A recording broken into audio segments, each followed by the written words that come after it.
হ্যাঁ অনির্বাণ দা, hello hello. Good afternoon. বলছি কি তাহলে কি শুরু করবেন? স্যার এসে গেছেন? ডিসি স্যার তো এখনো জয়েন করেননি। So let us wait. Okay, we can just wait for a couple of minutes.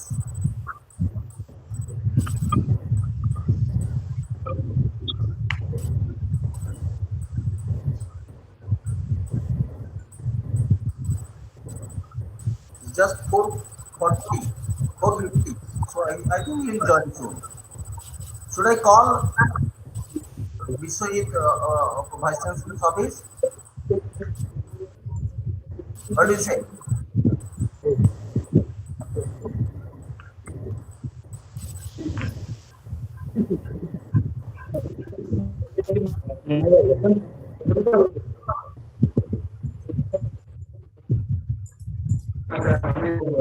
Phone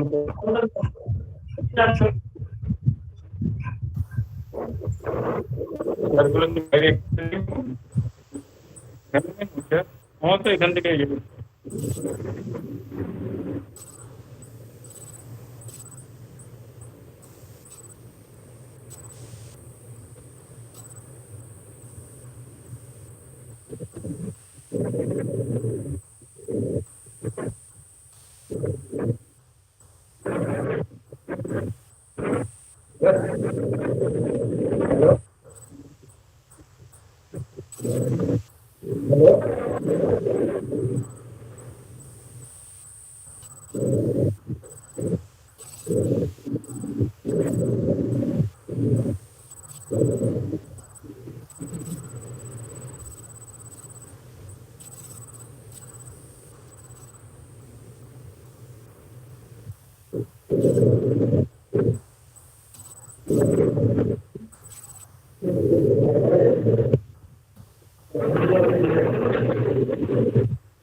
স্বজনকে কল করছো?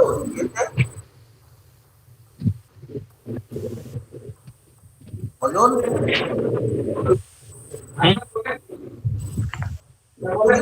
তুমি কি বিশ্বজিৎকে কল করছো?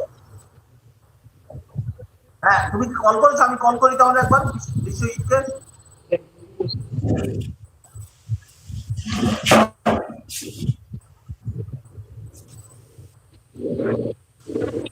এনগেজ দেখাচ্ছে।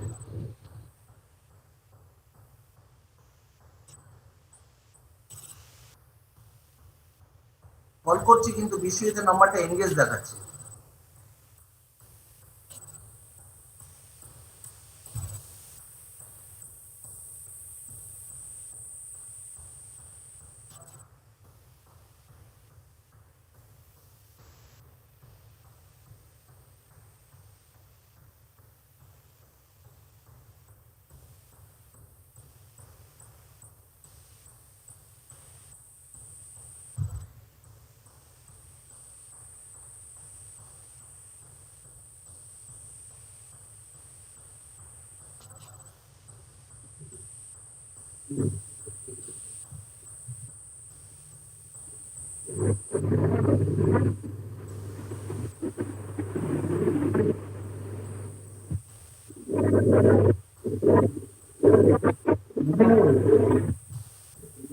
পরে জয়েন করুন।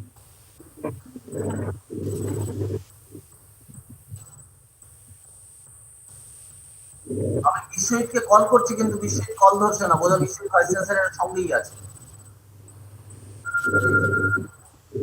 হ্যালো, হ্যাঁ স্যারকে, হ্যাঁ স্যারকে একটু বলো, আমরা সবাই ওয়েট করছি। হ্যাঁ হ্যাঁ, শুরু হবে এখন। হ্যাঁ, আচ্ছা, কতক্ষণ লাগবে? না না, 4টা আগে শুরু হবে, 4টা থেকে লেকচার, 4টা বাজতে 10 মিনিট আগে। এই তো স্যার, স্যার ঢুকে গেছেন। ঠিক আছে ঠিক আছে ঠিক আছে, ওকে ওকে। হ্যাঁ হ্যাঁ হ্যাঁ, জয়েন করুন।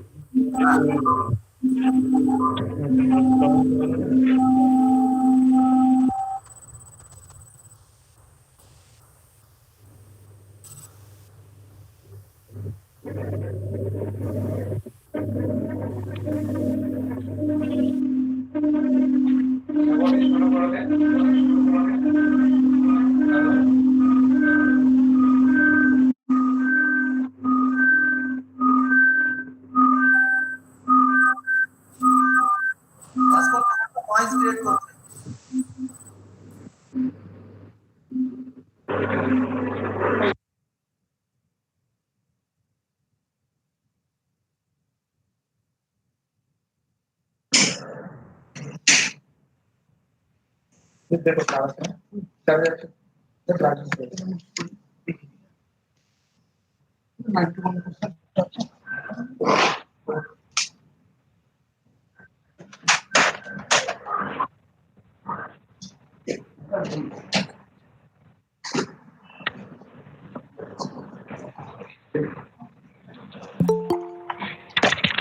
Good afternoon, everyone. We welcome you all to the one-day international seminar on Frontiers in Chemistry 2020, organized by Department of Chemistry, North Bengal, in collaboration with Chemical Research Society of India, North Bengal Local Chapter, West Bengal. May I now request Sucheta Mondol, the student of third semester, University of North Bengal, to kindly deliver the inaugural song.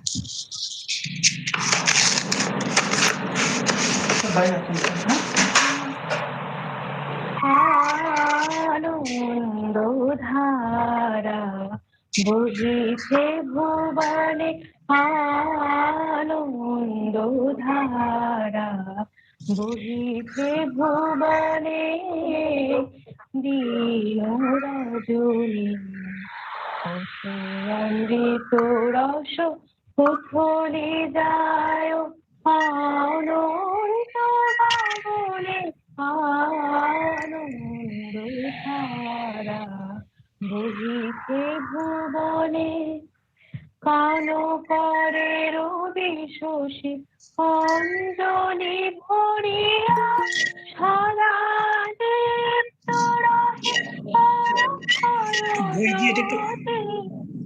বই দিয়ে এটা একটু সরিয়ে দাও তো, স্পেসটা চলে যাচ্ছে। বই দিয়ে একটু সরিয়ে দাও।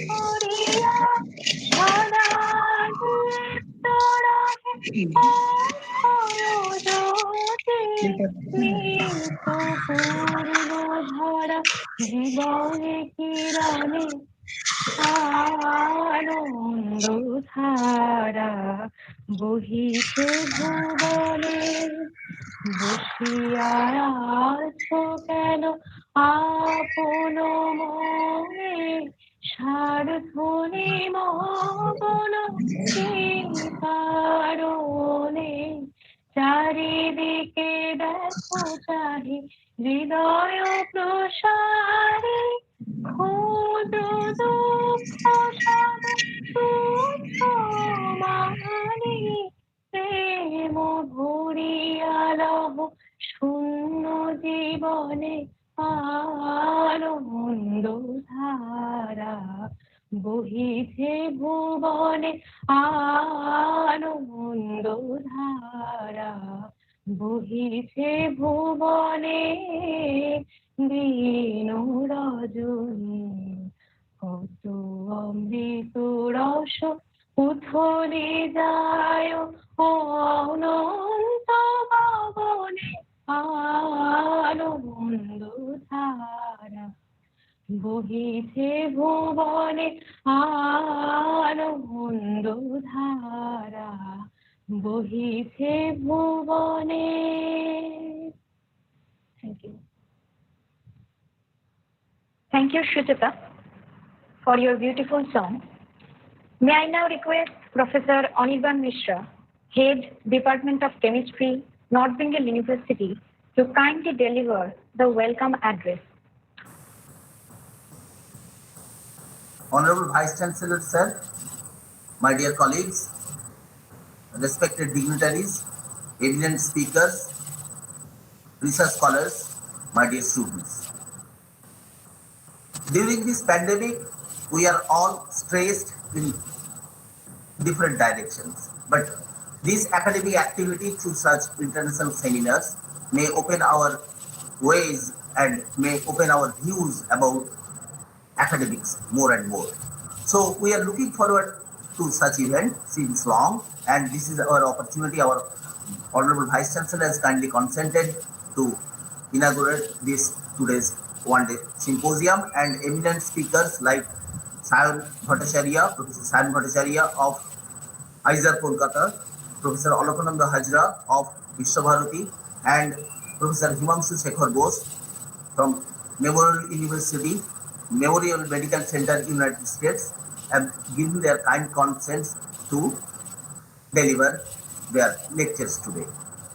And we, the chemistry department, the community of the chemistry department of University of North Bengal today is really happy and waiting for this event to start. And I am sure with your all participation and active support, this will be a grand success. So I again welcome you all and to have good, fruitful academic discussion. Thank you very much. Thank you, sir, for your kind words.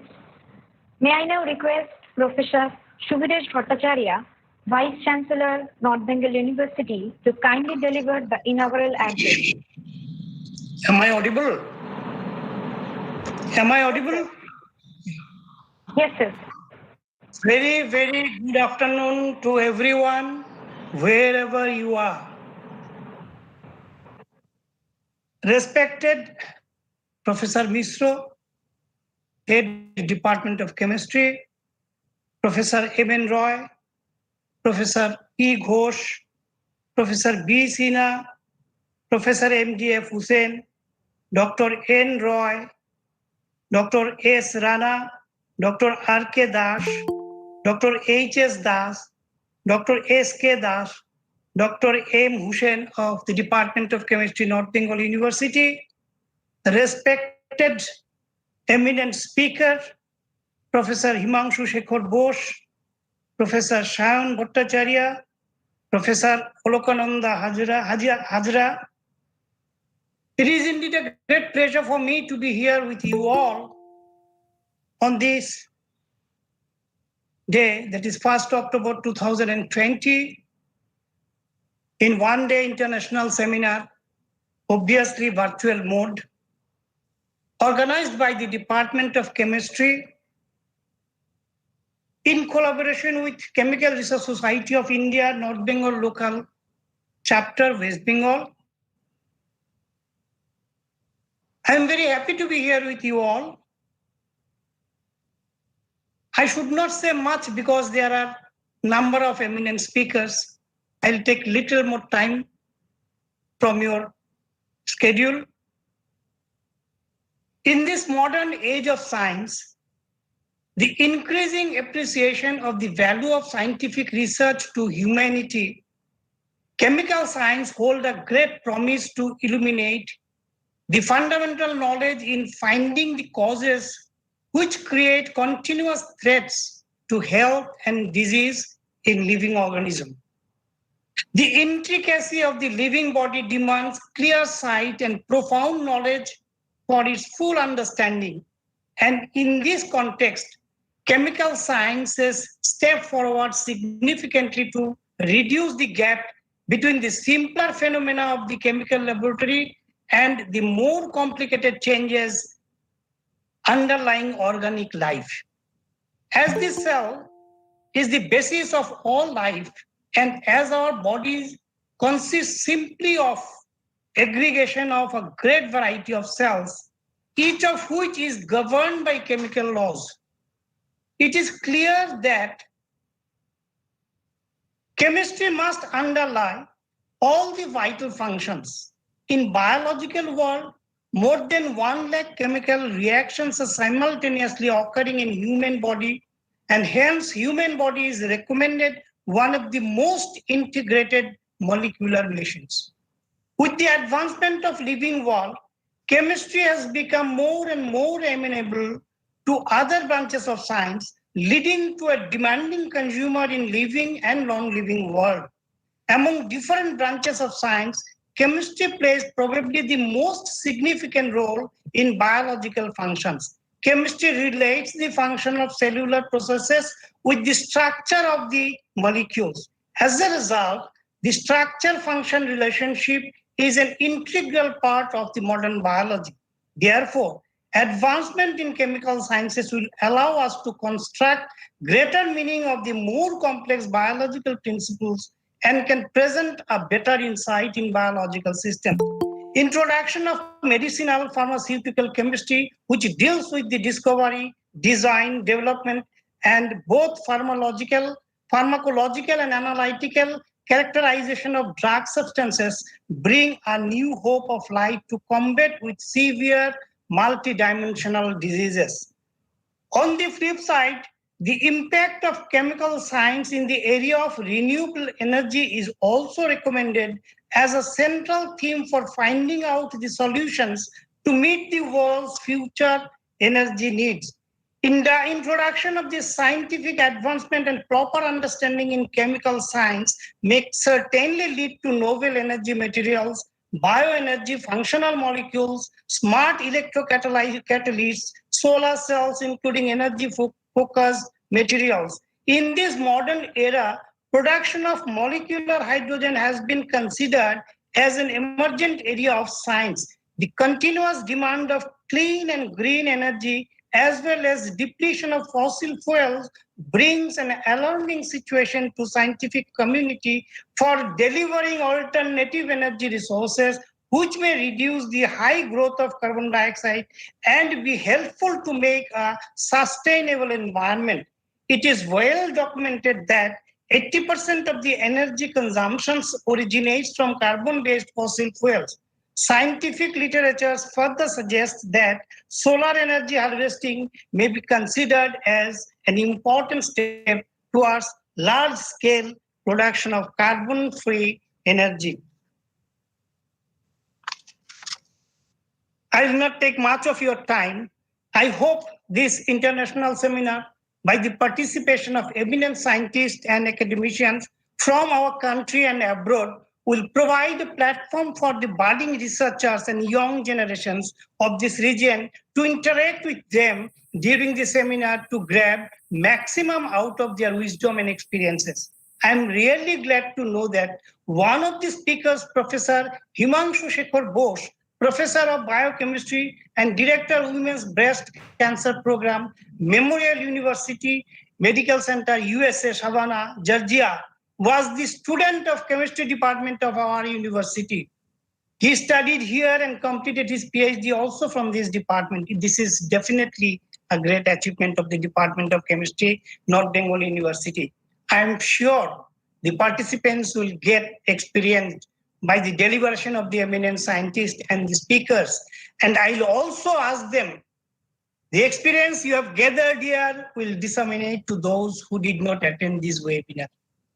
I wish this international seminar a grand success. Thank you. Thank you very much. Thank you for the kind words. Now, moving forward, our first technical session is going to be started, and the session is chaired by Professor Vishwadit Sinha, North Bengal University. May I now request Professor Vishwadit Sinha to kindly chair this session. Please, sir.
Thank you, Professor Das. It's a wonderful introduction. First of all, I like to thank Professor Biswas, who has actually sent the emails.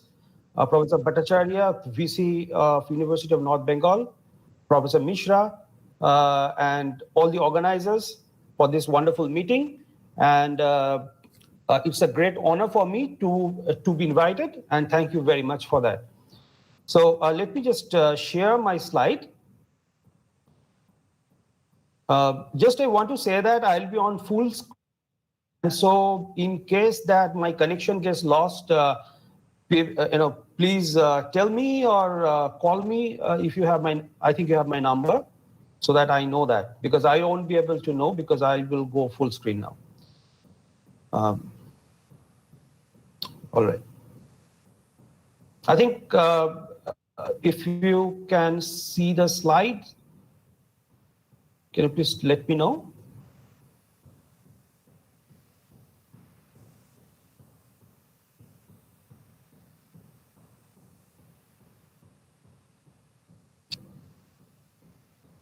Can you see the slide?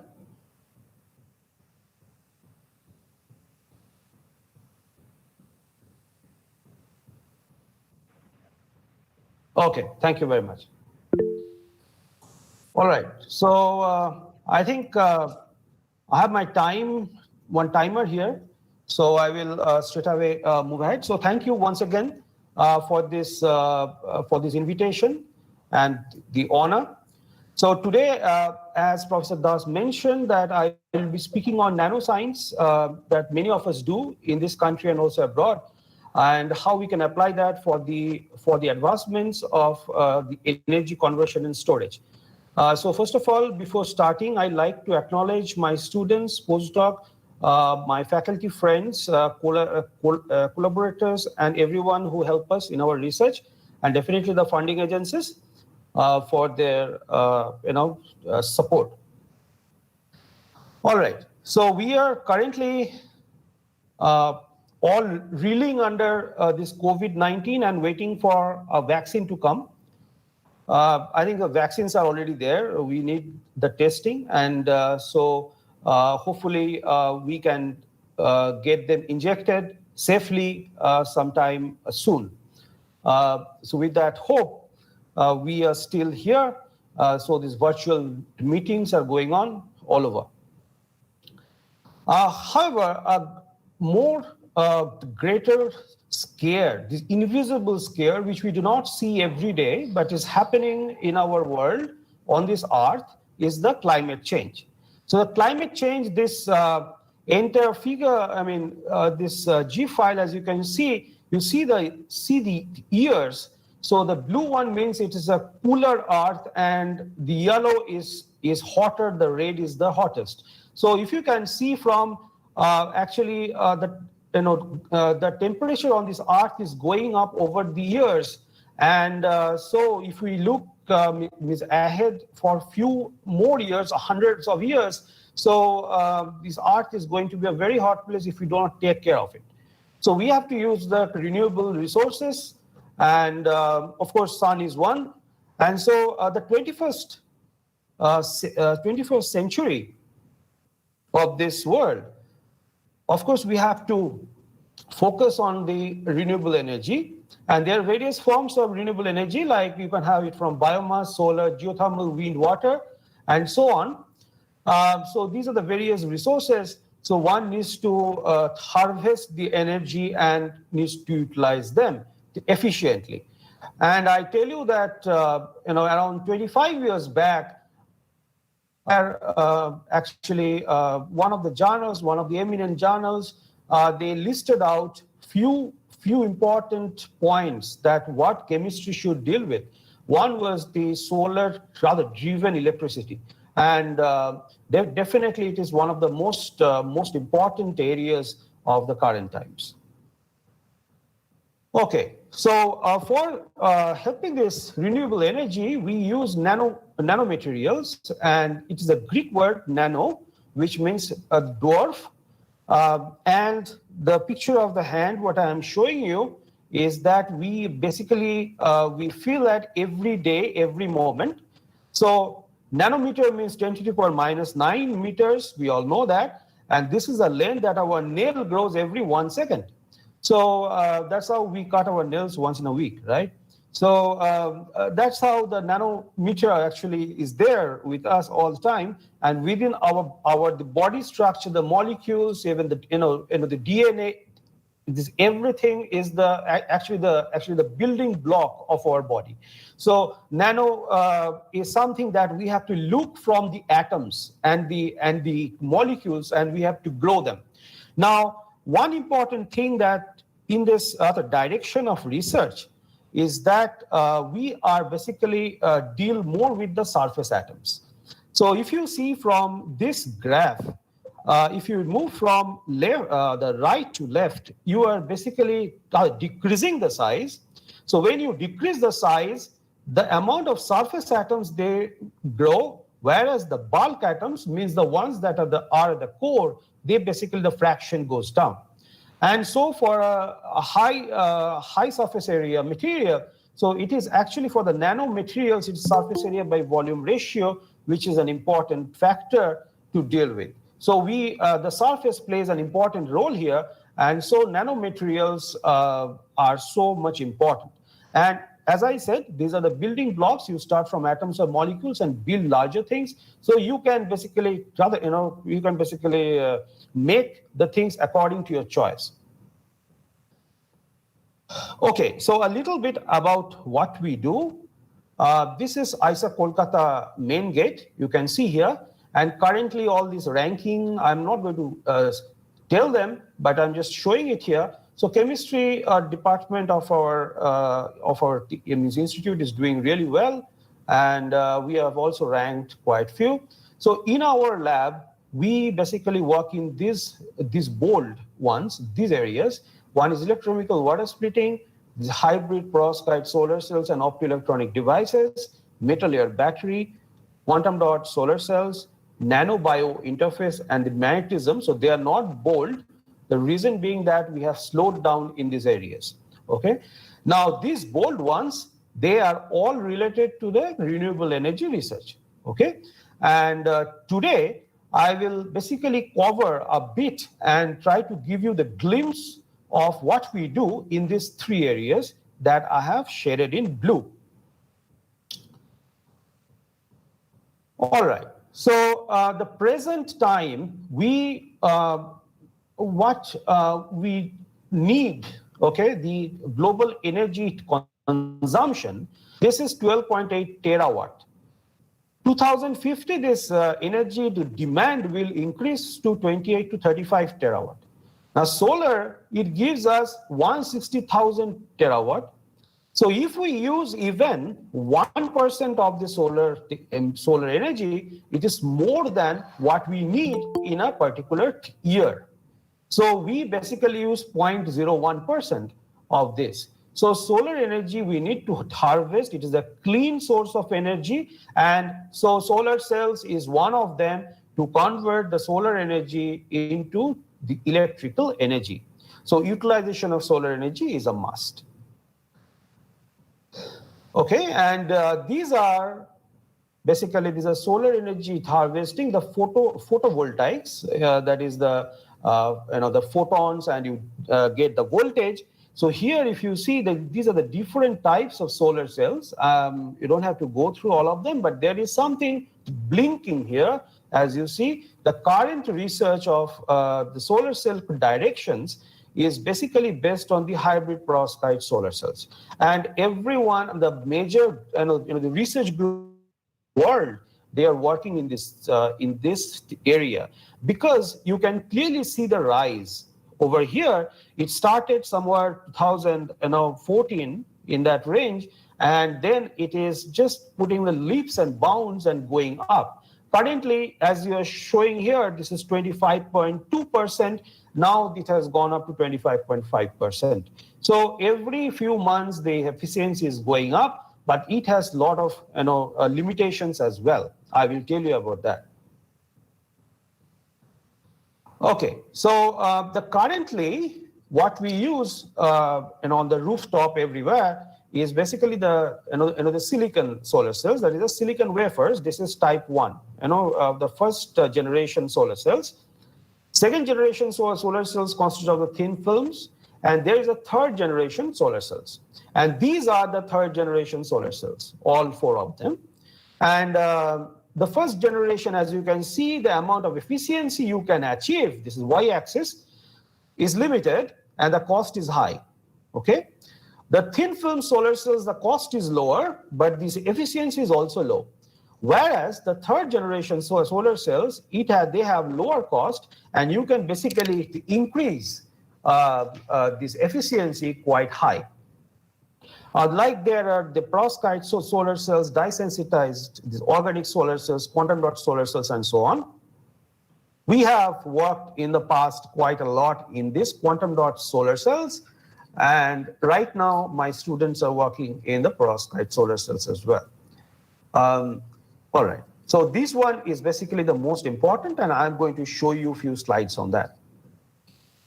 So about this halide perovskites, I should call it metal halide perovskites. So they are basically AbX3 type structure. Many of you might know this perovskite oxides, which are AbO3, right? And so instead of oxygen, you have these halogens here. So it is X3, and X can be either of these things, the chloride, bromide, or iodide.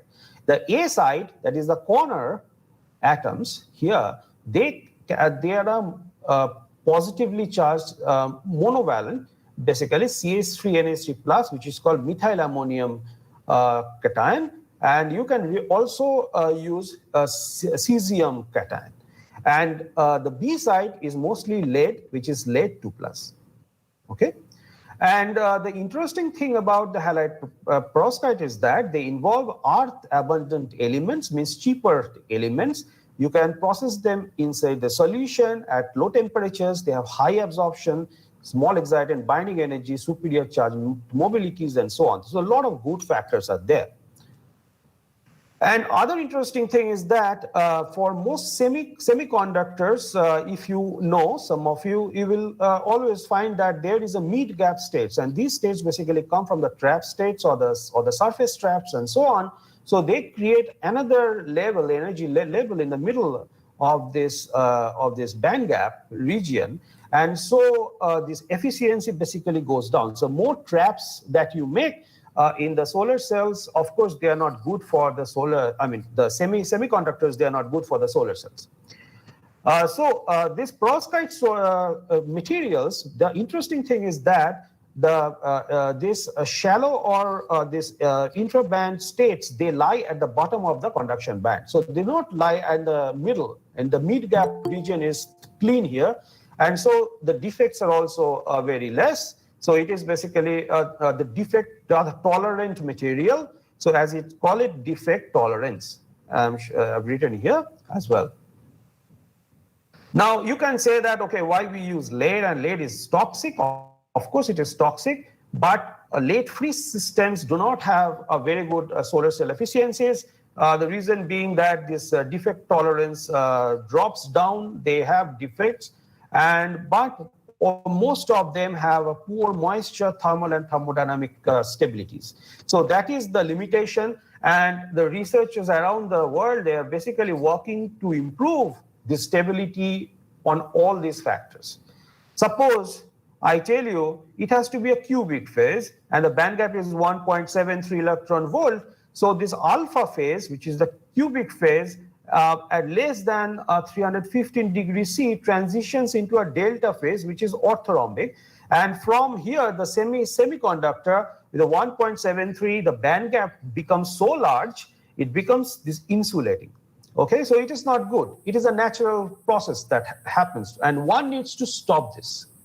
All right, so this is the major research area, and it's not only making the solar cells. So if one wants to study the photophysical, like the physical chemists who do not make solar cells, there are many people who make other optoelectronic devices. If you do not make the devices, the simple fundamental science is so rich in this kind of materials that is worth, to study. And I really hope my lecture here might actually inspire some of you to work in this area, because it's so much challenging, at the same time very much interesting as well. Now, from the perovskite, we also make the perovskites in the form of quantum dots, or we make in the form of nanocrystals. Now, a brief introduction. This is for the students here. And so basically, the quantum dot is 1 if the particle size is less than twice the Bohr excitonic radius.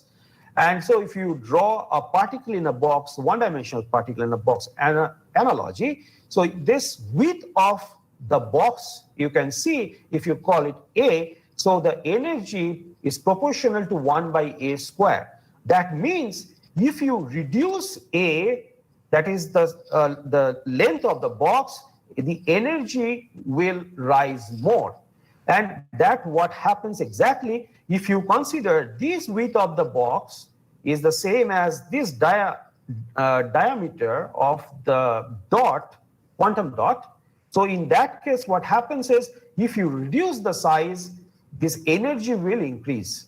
Okay, and energy means the band gap will increase. So if you see, this is a small size particle of the same material, cadmium selenide. This is taken from this 2011 paper nearly 10 years back. And so a small size particle have a band gap which is more, a large particle has a very small band gap. So you have the liberty, so that's how nano is so much important. You have the liberty to change the synthesis time, etc., conditions, many things, and you can have the right choice, the right material of your choice. Okay, so you can have a certain absorption. So you need an absorption band at a certain, at a certain wavelength. You can make the right nanoparticle size to have that absorption or that emission. So you have that liberty if you know how to make this kind of quantum dots or nanocrystals. Now, all the nanocrystals are not quantum dots because it has to be less than twice the Bohr excitonic radius, but all quantum dots are, of course, nanocrystals. Okay, so what one can do here, one can have the A side cesium-lead bromide you can play with this, the X3, that is the halide composition here. So you can have different varieties of the bromide and the iodide. Now, let me also tell you that here in the A side, if you remember, I was talking about ABX3. So A here is cesium CS+. We are not using here methyl ammonium cation. The reason being that cesium is more, more stable as compared to the methyl ammonium cation. So that's how this we can play with the halide composition here. And we basically do it under the inert atmosphere, and we do hot injection method.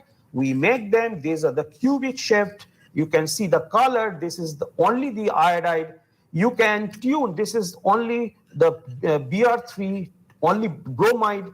You can have a mixture of bromide and iodide, and depending on what is the composition, 2:1, or 1:1.5:1.5, or 1:2, you can change the color of the quantum dot solutions.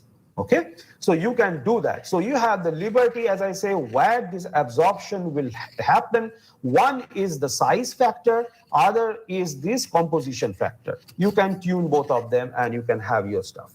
Okay, so this is the way we make solar cells. We have a conducting glass, this tin oxide glass. We put some TiO2, compact TiO2, mesoporous TiO2. You need to have the pores.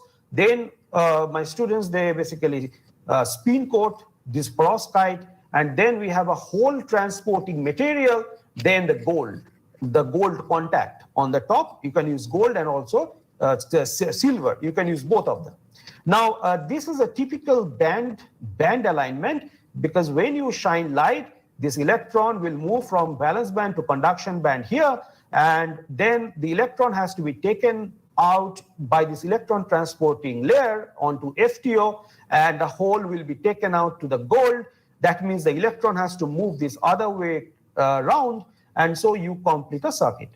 Now, in our lab, after a long time, so we had to really find out the best possible ways to get this efficiency, and we got something like 14.5%. This is the bulk. This is the bulk system. Here, nothing is nano in this slide. All right. So what we did, that this bulk that we made, that 14.5%, we thought that, okay, why not we add quantum dots to it? And what happens here? Now, let me tell you that the surface of the, the photoactive layer. So this is the perovskite is basically the photoactive layer. So if you have a very rough photoactive layer, it's not good because they consist of a lot of trap steps. So it needs to be a very smooth layer.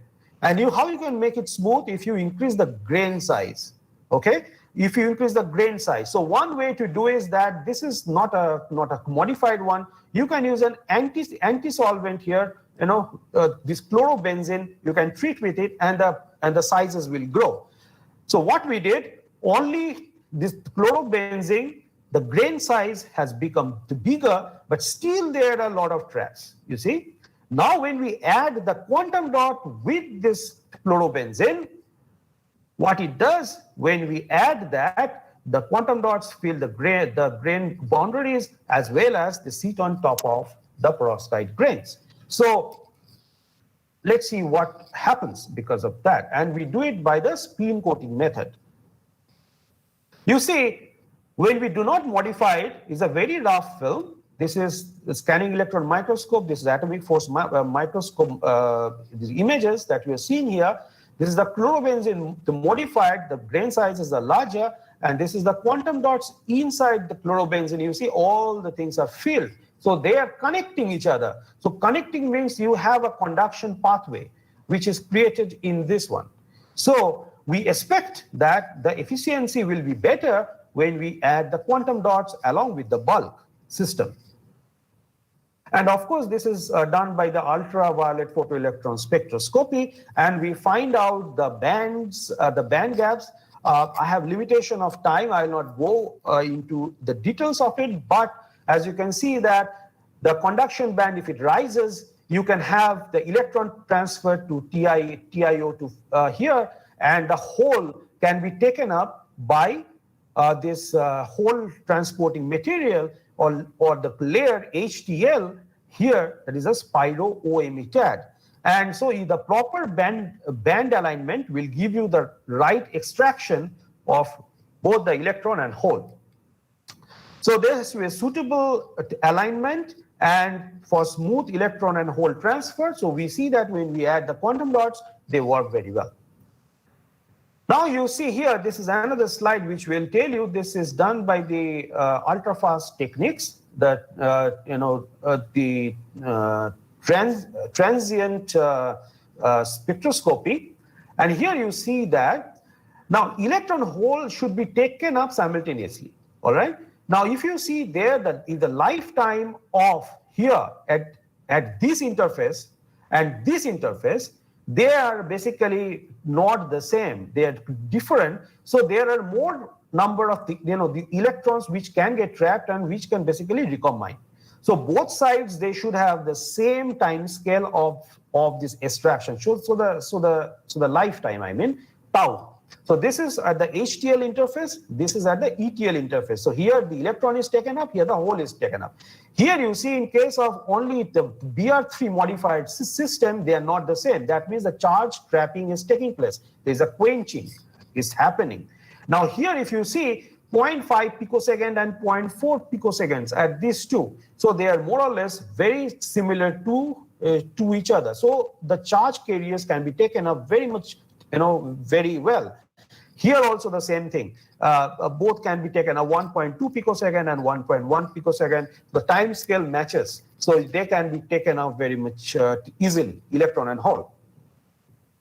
So after all this, so we have done that. And what we found is that these two, this 1.5 each modified system and BRI2 modified system, they have very similar, which is 16.5.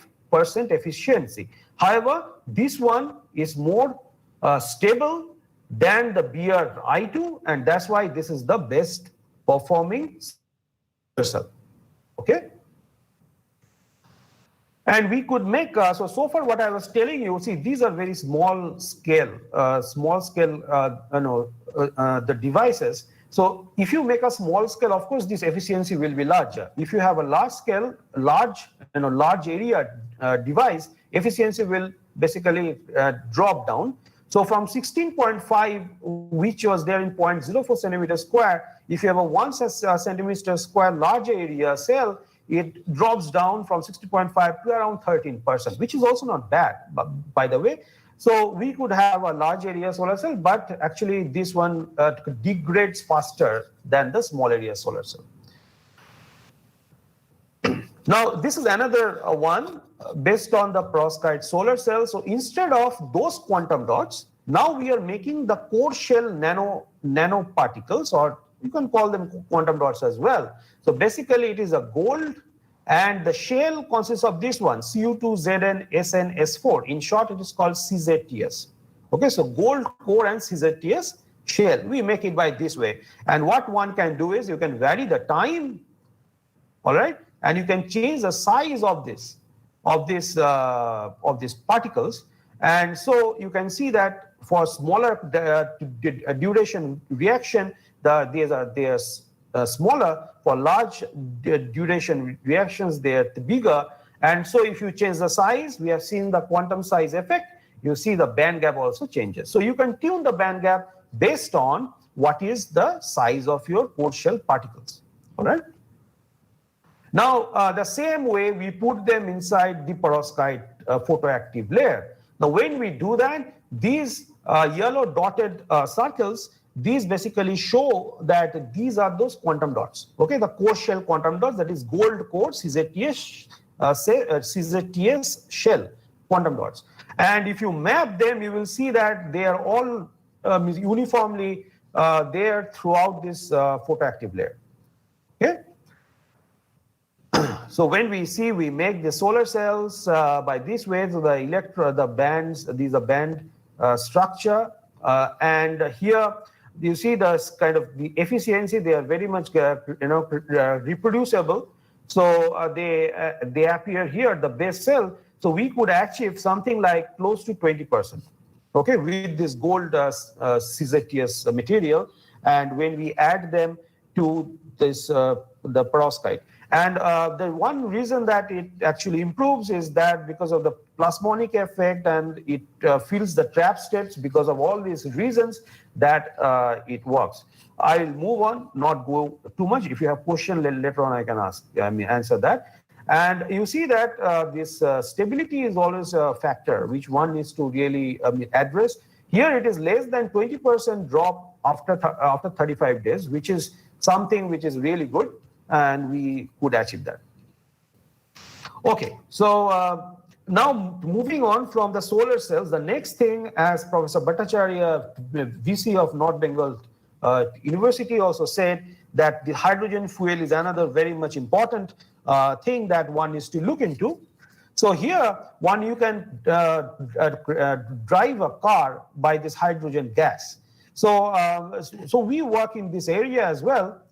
Now, this hydrogen one can form by the steam methane reforming. This is a standard method that everybody uses, but it's not a very good method. The reason being that you also release this greenhouse gases, which is carbon monoxide and carbon dioxide. So this is a method which is mostly used, okay? The better method is basically to split water. Now, if you split water, what happens? You get, this is the overall reaction. That is, you get 2 moles of H2 and 1 oxygen, O2. And it can occur under both the acidic reaction and the basic reaction. This oxygen evolution reaction, this OER, it involves basically four electron transfer, which is a very much energy intensive process. It is never happened like it is showing here. It happens by multiple steps, but it controls this hydrogen evolution reaction. So this, in short, After this, I will refer to this one as this OER and hydrogen evolution reaction as HER. This is a 2-electron process. Now, both the catalysts should be good, I tell you. Now, if you do not have a catalyst, what happens? It goes through a large energy barrier, and so you have to supply a lot of energy to cross this barrier, right? Now, if you have a catalyst, this energy barrier goes down, and you see that delta G is pretty high, 237 kilojoule per mole, and that's how it is very tough thing. It is a uphill reaction, as it says here. Okay, so this side, the positive electrode, that is the anode, you have this oxygen coming out, and the cathode, negative electrode, you have this hydrogen coming out, okay? And what we do, we deposit catalyst on top of the surface, or both of them. They can be the same catalyst, or they can be different catalyst. But we have to choose the catalyst which works the best. We always try to avoid the noble metals, which are basically the expensive metals, and which are not good for if you want to take them to the industries and so on. So we have to use the all the elements which are cheaper. Okay, so it has to be cost effective. We have to look into the how it works, the performance, and also the durability, that is stability. Now, the nanoparticle, if you take this one, the green, these are the atoms. So this is a catalyst. This is also a catalyst. And this is a substrate, this underlying one. Now, substrate should be electrically conducting because it has to conduct the electrons for the electron flow. Now, the substrate is important and the catalyst is equally important, of course. So all the reactions take place, these radicals, they come on top of this catalyst surface, and there the reactions take place. Actually, the kinetics depend on that. So how we validate a catalyst, good or bad? So if you basically take the anodic reaction, which is this OER, oxygen evolution reaction, you plot current density versus the potential scan. Okay, there's a sweep potential. With this one we call the linear sweep voltammetry, LSV. And so we take this thermodynamic potential for water oxidation is 1.23 volts. And we take a standard which is 10 milliamp per centimeter square, and we find out that how much voltage you need to basically reach this 10 milliamp per centimeter square. This is actually the most the usual way to actually validate a catalyst, whether it is. So I put here three the curves from three types of catalysts. You see the red one requires a lot of voltage. Okay, so it is not a good catalyst. For a good catalyst, you should require lower voltage to achieve 10 milliamp per centimeter square. Okay, so the green one is the best because it requires the lowest voltage.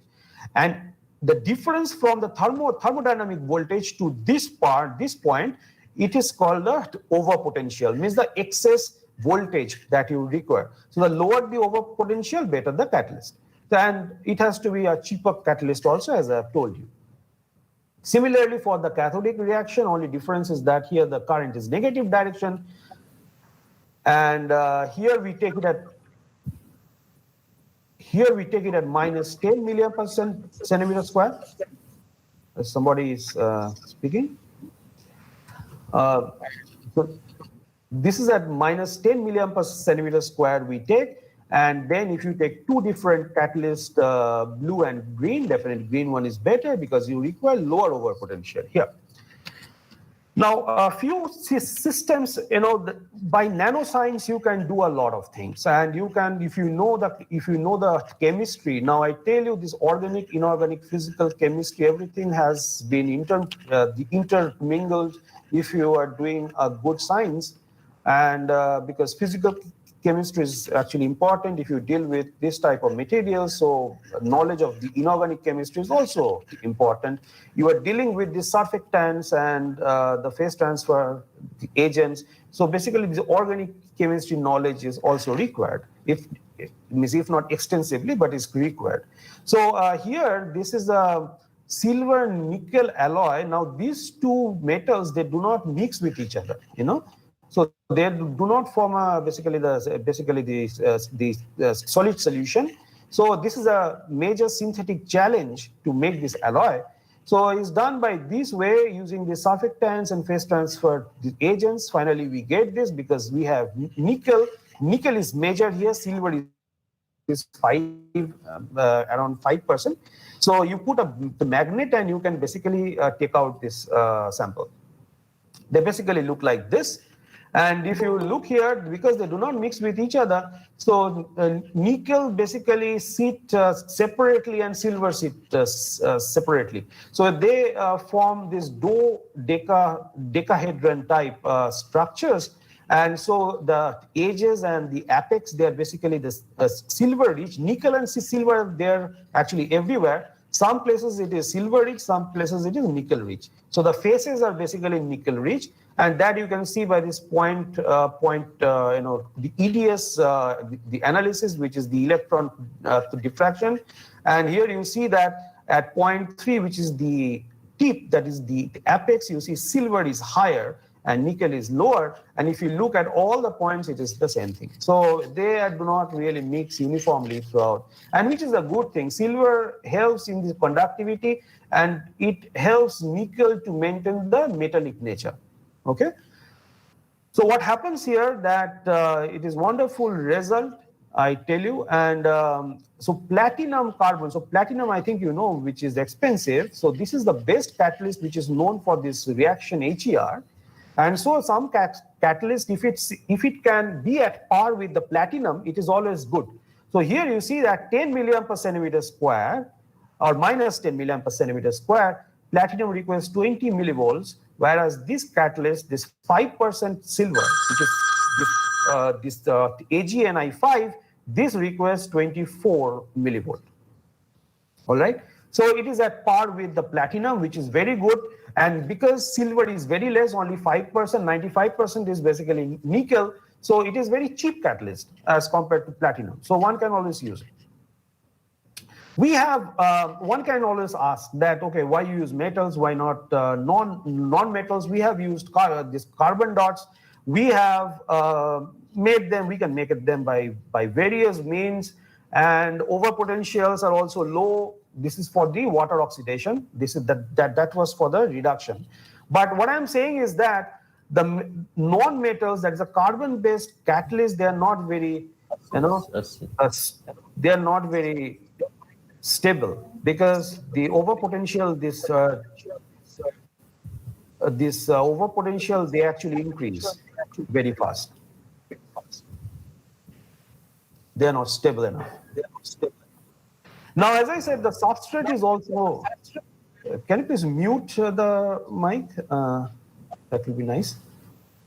So, as I said, besides the catalyst, the substrate is equally important. So, if you have a flexible electrode, that means that this one, let's say, if you bend or whatever you do, it doesn't form, the cracks like this one is facing. So this one is better than that one. So you can have a flexible substrate. So flexible substrate means you do not have to deposit the catalyst on another electrode. You can use this one itself as your electrode. Okay. So we have, there are several substrates which are known, like nickel foam, carbon fiber, paper, and so on. So we thought that, okay, we make our own substrate, and that we can make from simple paper. So the laboratory, you have the filter papers. So we have used the filter papers. So how we do? So this is basically the filter papers, cellulose paper. You can sensitize it first with tin salt, and then you dip into the palladium salt. The tin reduces palladium 2+ to PD0, metallic palladium, and it gets deposited on the paper. And then palladium, it will again reduce this nickel 2+ to metallic nickel, and the nickel will get deposited on top of the paper, and finally we get this uniform deposition of nickel particles, which are around less than 10 nanometers. I don't remember exactly, but around 10 nanometers. So this is what we call, it is a nickel paper.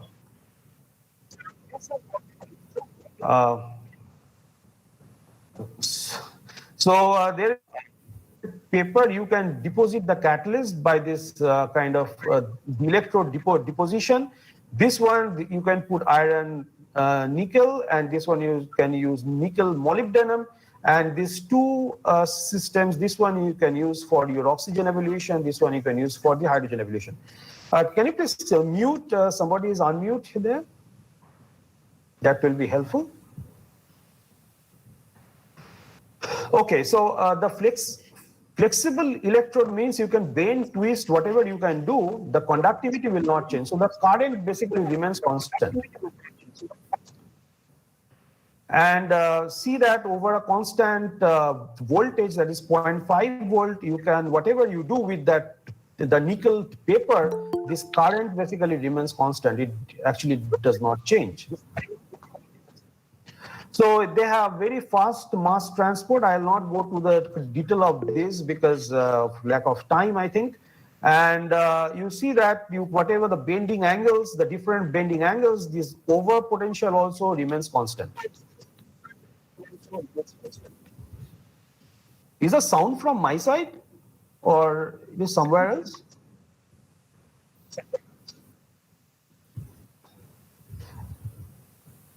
So they have basically exceptional mechanical stability, because whatever you do with the paper or this the electrode, the over potential is not changing at all. And if you put this anode and cathode inside, you can basically split water at a potential of 1.51 volt, which is pretty good. And here this is stable. See, the current is stable over time, so over 10 days. Okay, so if over 10 days you can run the reaction, which is pretty nice. And you can basically deposit nickel over a larger area, but one is to really optimize it. This is after washing. See, some nickel is coming out as well. This is another this catalyst, or you can say the electrode, flexible electrode. This is starting also from copper. Copper is very cheap, as we all know. You can make them, you can basically grow rods over it, these copper hydroxide rods, and then you can, the electrode reduction, you can make them copper nanowires, and then you can deposit the catalyst. This is a layered double hydroxide, LDH, and is consisted of nickel and cobalt. So the overall electrode is copper mesh. Okay, this is a copper mesh, as you can see here. And over that, we have grown copper nanowires. And then on top of that, you have this layered double hydroxide. Okay, and this is the main electrode. And you can see here that this is platinum, which requires over potential of 22 millivolts. And our electrode requires even lower than that. So which is absolutely wonderful. Because something which is better than noble metal, you can understand. So that has to be the thing, and that's why it is so good. This is the kinetics. It shows that with the platinum carbon, they have very similar kinetics.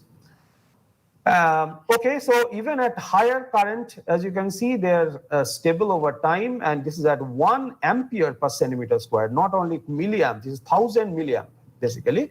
So you see that it is stable, and this is not the drop. The current is negative, so it is basically going up over time. And the different electrodes you see, they are more or less constant, whatever you make. So they don't change. So it is 15 plus minus 6 millivolt over potential at 10 milliamp per centimeter square. Okay, so one can also have these solar cells, and then you can connect them externally in a series with this the electrochemical cell. And by that, using this equation, you can basically find out the solar to the hydrogen efficiency. And we got close to 10%, which is not bad. And so they are also more or less stable over time. There is a slight drop, but it is fine. So this is the red one is from the solar cell, and the green one is from the electrolyzer. Okay, yeah. So the last part. Quickly, I am going to finish, I think, 45 minutes, hopefully. So this, we know that we also work on the rechargeable battery. So far I was talking to you about the conversion. This is about, okay, so I wanted to cover both the sides. Lithium-ion battery, we use it everywhere, starting from a laptop, computer, mobile phone, everything. We all know that. However, there is limited abundance of lithium. The energy density is also pretty low. It is around 200 or even less than that watt-hour per liter. And a metal layer battery basically is an alternative type of rechargeable battery. Remember, this has to be a rechargeable battery. And now the main thing is that the air is basically free. All right. So you don't take into consideration the weight of air, and that's how the energy density is pretty high, about 1,000. And they have a flat discharge voltage, and overall it is pretty good. However, they have limited power density because there is a slow oxygen electrocatalysis. And that is the major area of research to improve the power density of this type of metal layer batteries. Now, among them, zinc is a very cheaper metal, and it is more abundant metal. So we use zinc battery, we make them, and we try to find out the chemistry over there. And zinc basically, what happens is go to Zn2 plus, is a 2-electron process. Oxygen basically goes to O2 minus. These are the two reactions, and this is overall, if you add them, this minus, you will plus. So it will be the total cell voltage is 1.65 volts. And we use an electrolyte which is highly alkaline, which is 6 molar KOH. So at the time of the discharging, zinc goes to Zn2 plus and oxygen goes to OH minus. So this is called ORR, which is oxygen reduction reaction. During charging, the opposite takes place, and here air comes out, and basically zinc goes, Zn2 plus goes back to zinc, and OH minus goes back to oxygen. Okay. Now this process should go on. However, there are several limitations to it, and one limitation is if you look at the dotted black line, you see that this is the thermodynamic the potential here. So here, this one, as I said, it has to be 1.65 volt. Now, this is charging. This is the anode side. This is the cathode side. This is the air side, I must say. So the zinc here, it requires some extra voltage both ways. Okay, so here it is more this side. So this is the kind of the additional voltage that you require. This gap is lower. Now, for here, you have additional voltage required. So as these arrows tell you, during the discharge, means when you use your mobile phone, let's say, you need to get a more voltage. That is, you need to get 1.65 volt. But what you get basically is less voltage, less than 1.65 volt. During charging, you should get exactly 1.65 volt. You need to charge your battery. Okay, but what you need more voltage, more than 1.65 volt to charge your battery, which is not a good thing. So during charging, this voltage should be reduced, and during what you use, the discharge, the voltage should be increased. That is the whole thing, means that on both the sides, the overpotential should be minimized. Again, we are coming back to the same overpotential thing. And this is the way we make our zinc battery, and this is the catalyst, this is the gas diffusion layer, GDL, or made on a carbon cloth, and we can join them, and basically we can have it, and then we have this electrolyte, we can put it here, and in presence of the air, however, as the name says, you cannot use zinc the battery in the absence of air or say this oxygen. Okay, so I have not said anything to you, but nanoscience in this time has really come across a long way, and researchers are basically focusing towards two-dimensional materials, which is a huge thing. Okay, because you have a large surface, if you can have the lateral dimension, that is this one, over the micron range, you can directly put it on the circuit. You don't need to do anything else. And you can have the monolayer thing, like borofin, silicene, phosphorine. These are all monolayer, silicon, phosphorus, the boron, etc. Maxins are highly interesting. They are basically the carbides and nitrides. These transition metal dichalcogenides, these are the MOS2 and so on. We have the transition metal oxides as well. These graphene monologues. So the graphene is actually organic, only consists of carbon. These are basically these kind of the inorganic analogs of the graphene. So it is what we say is that a research is a tremendous research area that is to make 2D materials which go beyond graphene. Okay, and there are several materials like that, and some of them are here.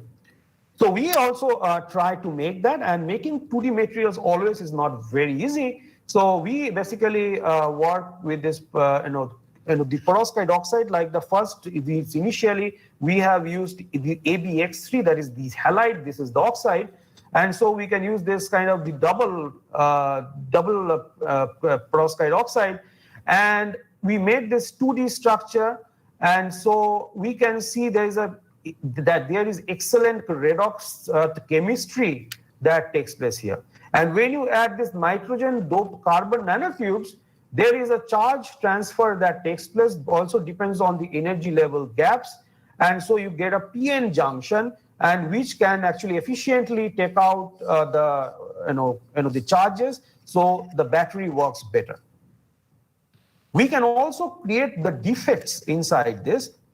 Actually the purposeful defects for the solar cells, you do not need the defects, but for catalysis, these electrocatalysis or batteries, the defects are actually very much helpful if you really can tune the defects. So if you know this, there's a lattice fringes, means this is the D spacing coming from the Bragg's law. So you see that this is the same material, but within the grain, that is this part, it is here, there's a bulk core written here.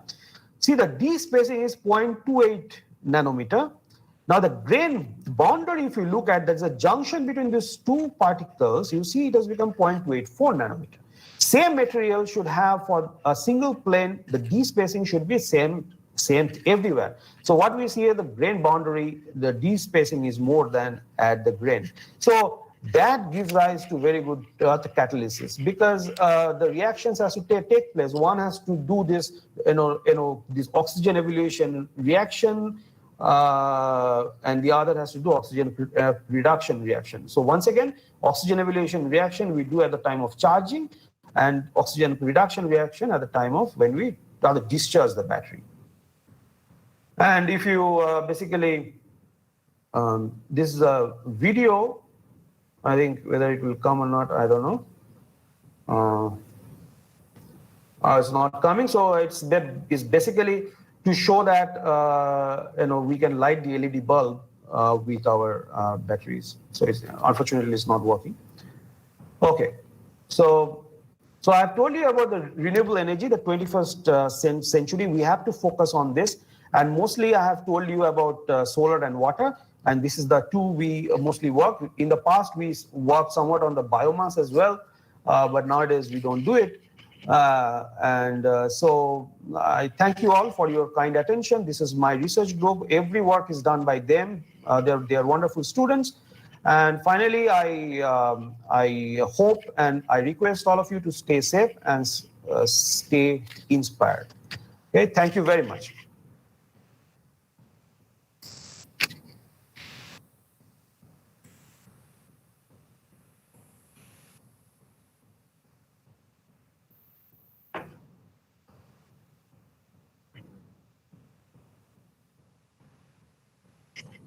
Thank you.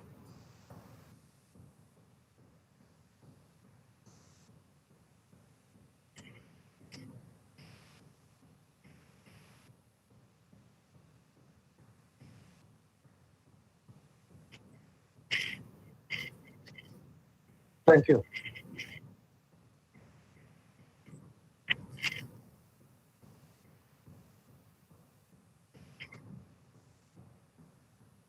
Yeah.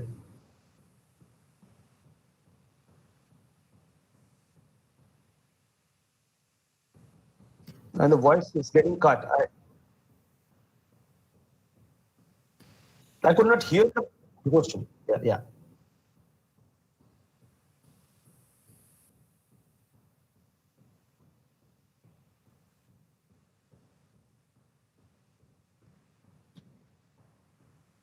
to lead to charge.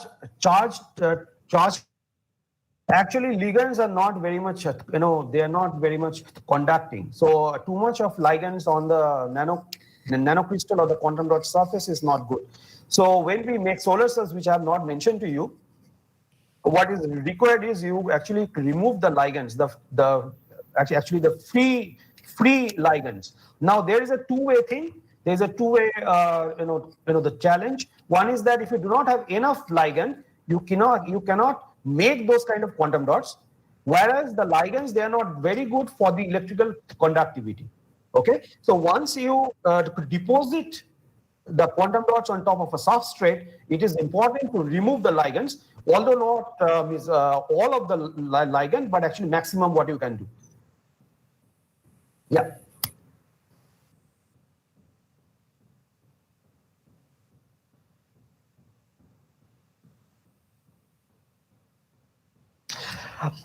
Yes, it is, but it takes time. It takes time. Of course, the bulk one, the methyl ammonium lead iodide, you can easily make at the room temperature. A lot of literature is there, and postgraduate level, one can take actually the absorbance, photoluminescence, and that kind of studies, and you can basically misutilize them.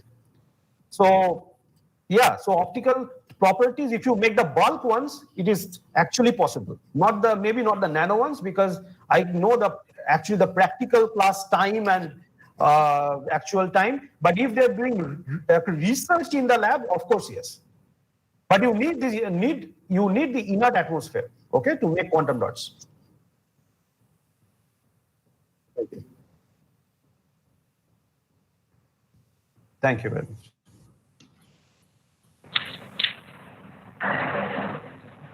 Thank you.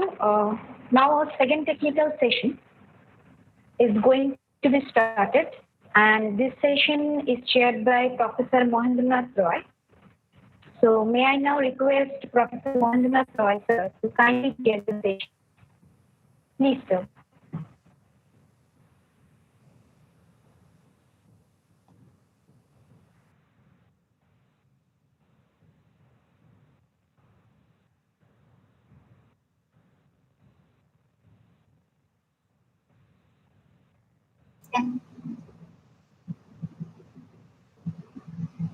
Nobody?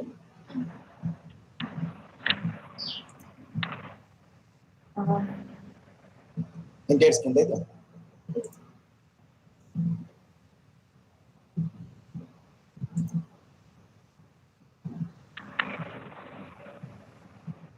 I would like to request Professor Mohendranath Roy, sir, to kindly chair the session. See, Annaki.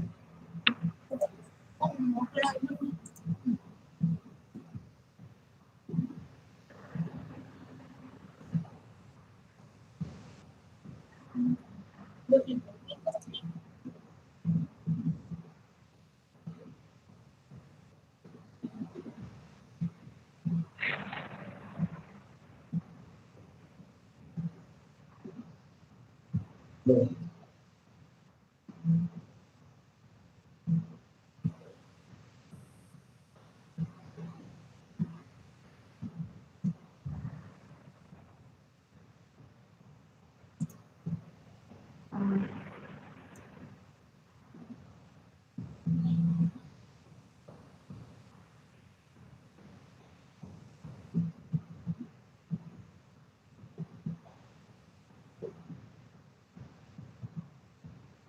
Again, I am requesting Professor Mohendranath Roy, sir, to kindly chair the session.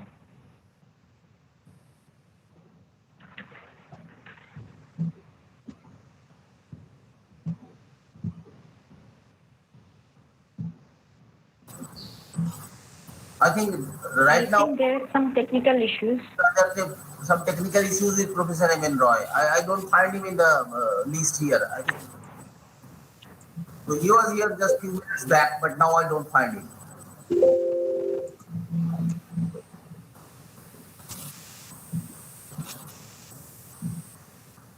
Now, yes, Professor M.N. Roy has joined. Yeah.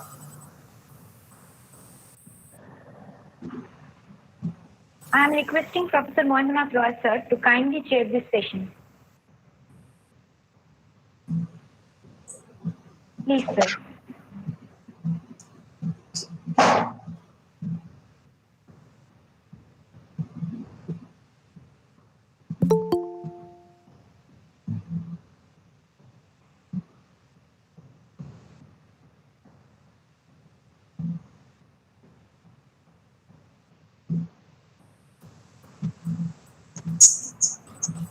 Mohinda, please unmute yourself. Mohinda, please unmute yourself.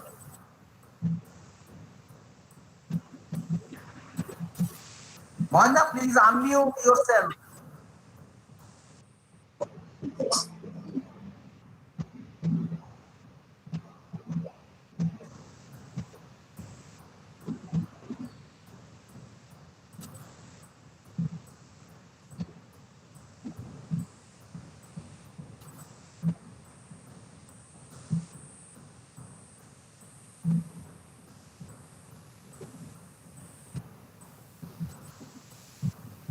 Shravani, ask Professor M.N. Roy to keep his microphone on.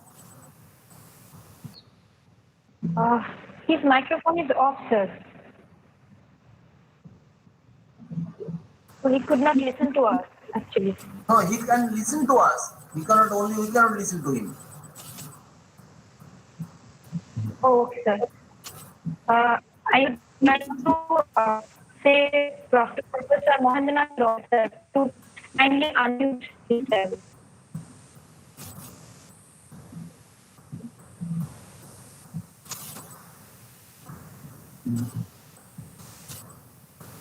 Sir, please kindly unmute yourself. Mohinda, please put your microphone on. Your microphone is off.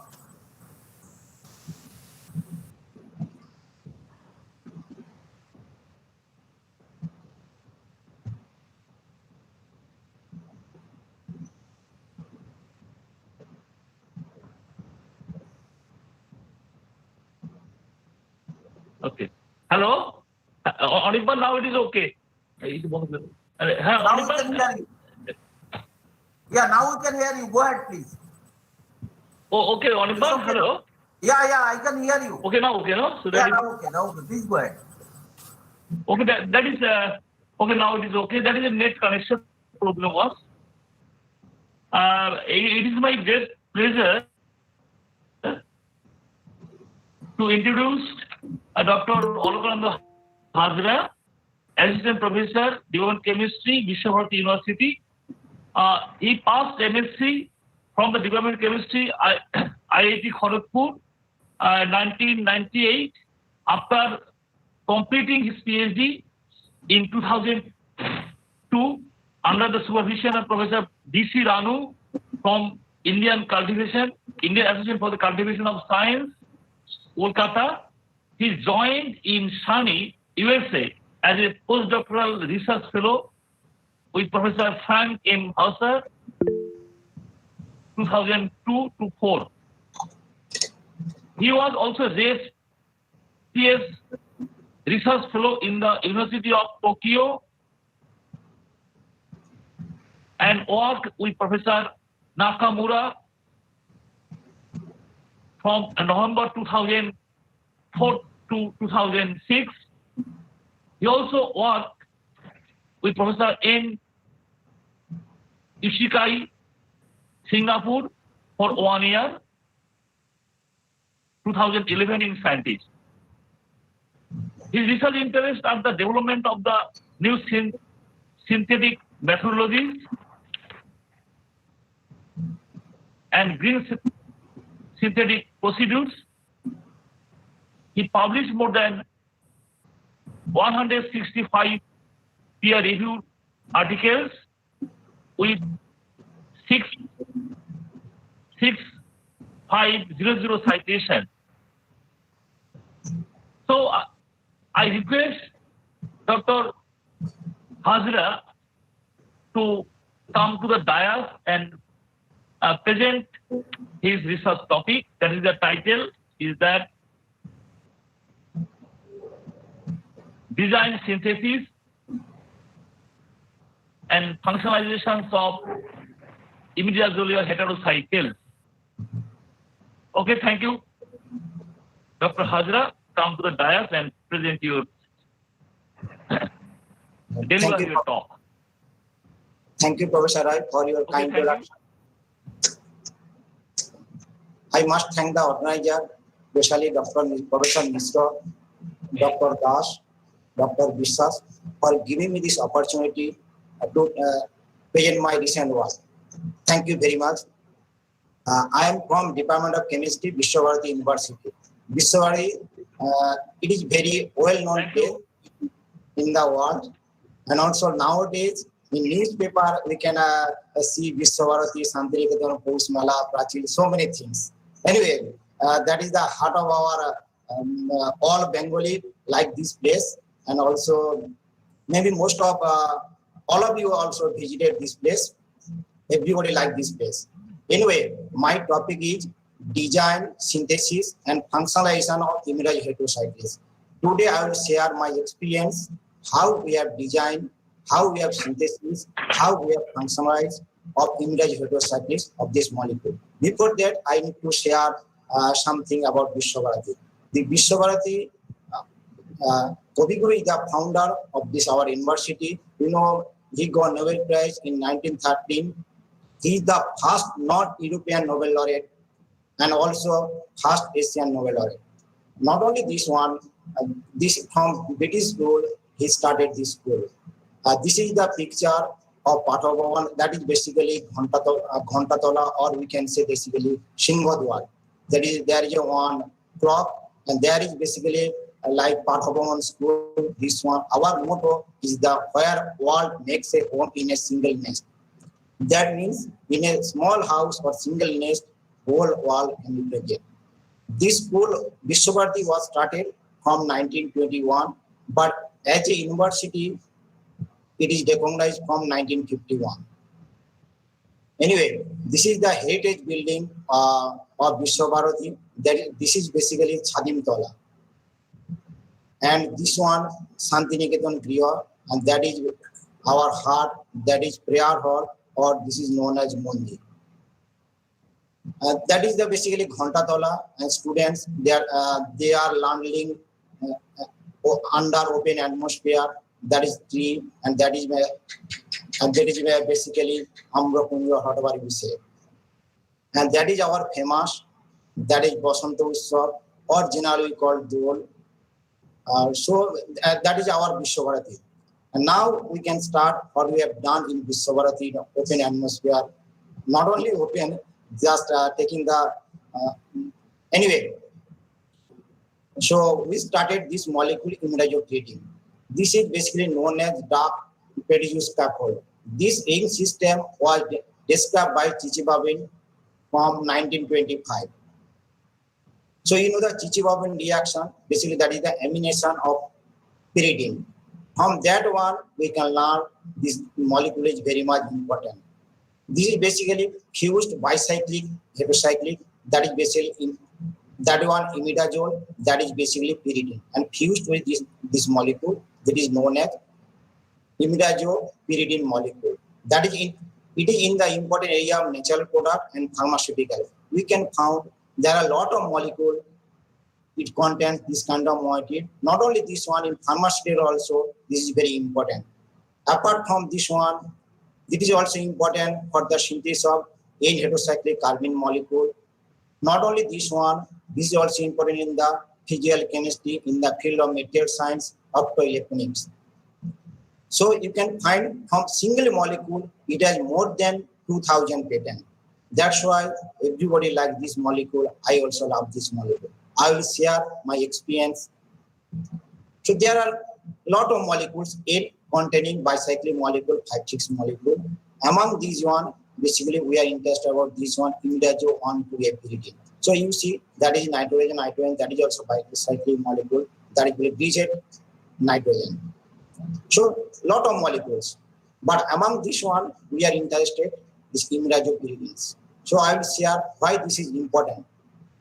Now see, there are a lot of commercial drugs. It contains this moiety.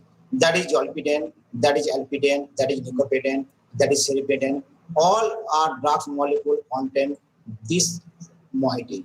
That means this one imidazopyridine moiety.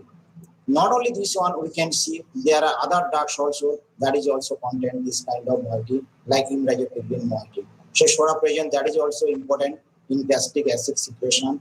Say recently we found this molecule very much important. Say this one basically important in the medicinal chemistry. It has been used as a potent candidate for the treatment of tuberculosis.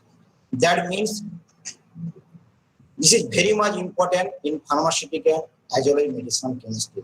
Not only this one, we can see, as I told before, this molecule is important in physical chemistry. You see, this molecule is important and it shows intermolecular proton transfer molecule ESIPT, and it shows percents of this molecule. Now this one hydrogen bonding, it shows intermolecular hydrogen transfer. Now color is changing. That means it is useful in material science. So there is direct application. Now see this molecule contain imidazopyridine molecule. Now in case of HCl vapor, it shows this color. And ammonia vapor, that means when you are adding H plus, color is changing, morphology is changing. When you treat this molecule with ammonia, color is changing. That means just using acid or base, we can change the morphology. Also, we can see the changing of color. So I will share how we have synthesized this molecule, how we have designed this molecule. So this is the molecule. Generally, people are using via 3-component coupling reaction. That is 2-aminopyridine, that is aldehyde, that is alkyne. This is known as A3 coupling. Generally, people are using silver or copper catalyst. As we know, aldehyde and alkyne is very much expensive, very difficult to store. Another procedure is 2-aminopyridine, aldehyde, and that is isocyanide.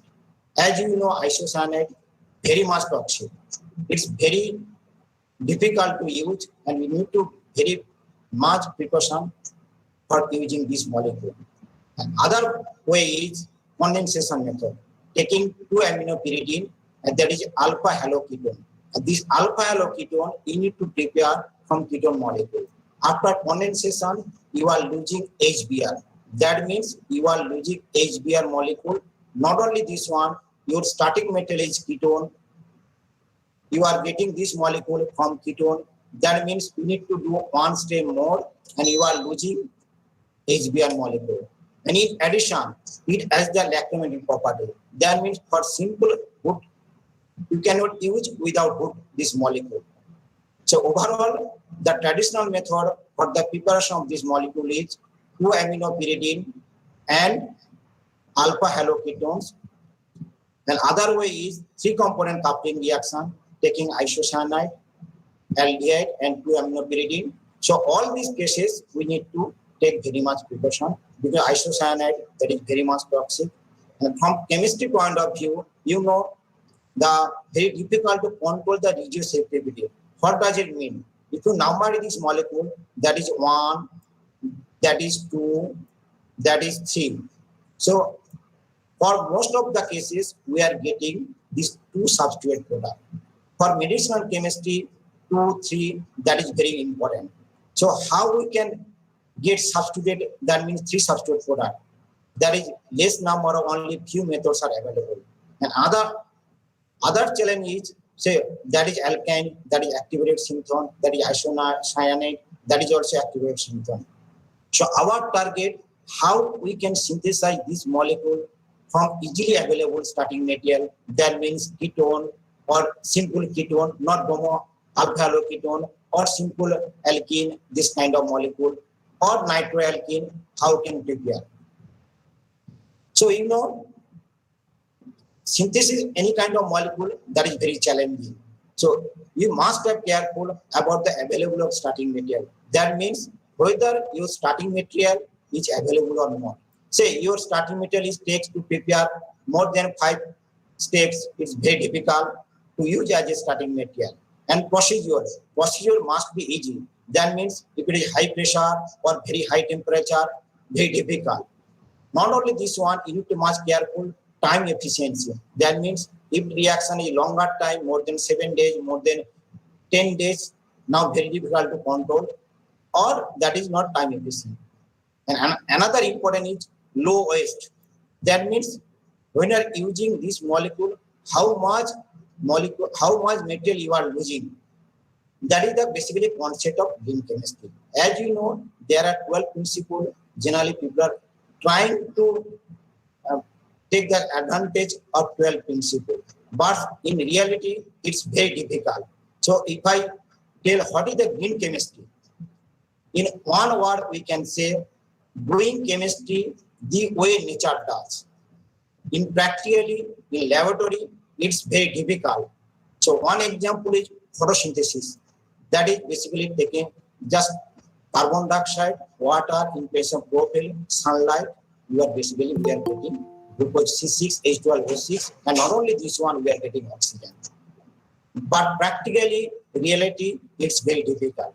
But to save our Earth, we need to maintain something, at least maintaining some parameters of this molecule. So as you know, there are 12 principles, but we have modified a little bit, taking 12D. So what is D? Basically decrease of waste, designing method to incorporate maximum starting material, that is atom efficient or not. Designing product with less toxicity. That means you need to design the molecule or design the starting material, those who have basically less toxicity. Like this way, we have just designed 12D. There are 12 principles, but we have just modified our own method, just 12D. That is very easy. We can find out this 12D in our green chemistry paper. Very easy to maintain and also basically very easy to read. So as we know, in book, generally, when you give example, just if you take Grignard reaction, that is RMGX, you are adding this molecule, you are getting this one alcohol. Now we can say green chemistry because you are taking aldehyde, you are doing R is incorporated this one. But look at this reality of this molecule and look at the reality of this reaction. So how we are doing reaction in laboratory? That is not easy. We need to maintain so many parameters, so many things. In laboratory, we are doing Grignard reaction, we are taking magnesium, you need to activator, you need to add some activator, that means a little bit iodine, and then you need solvent, generally THF or ether. Next, you need to add alkene halide. Now, sometimes you need heat, sometimes you do not heat. Then you are getting basically Grignard reagent. That is basically known as Grignard reagent. Now you are adding this molecule to aldehyde. That is one example. We can add so many things. In THF, generally solvent, and you are getting this molecule. Now, general textbook, we are writing, okay, you are adding this molecule, now put water, then you are getting this one alcohol.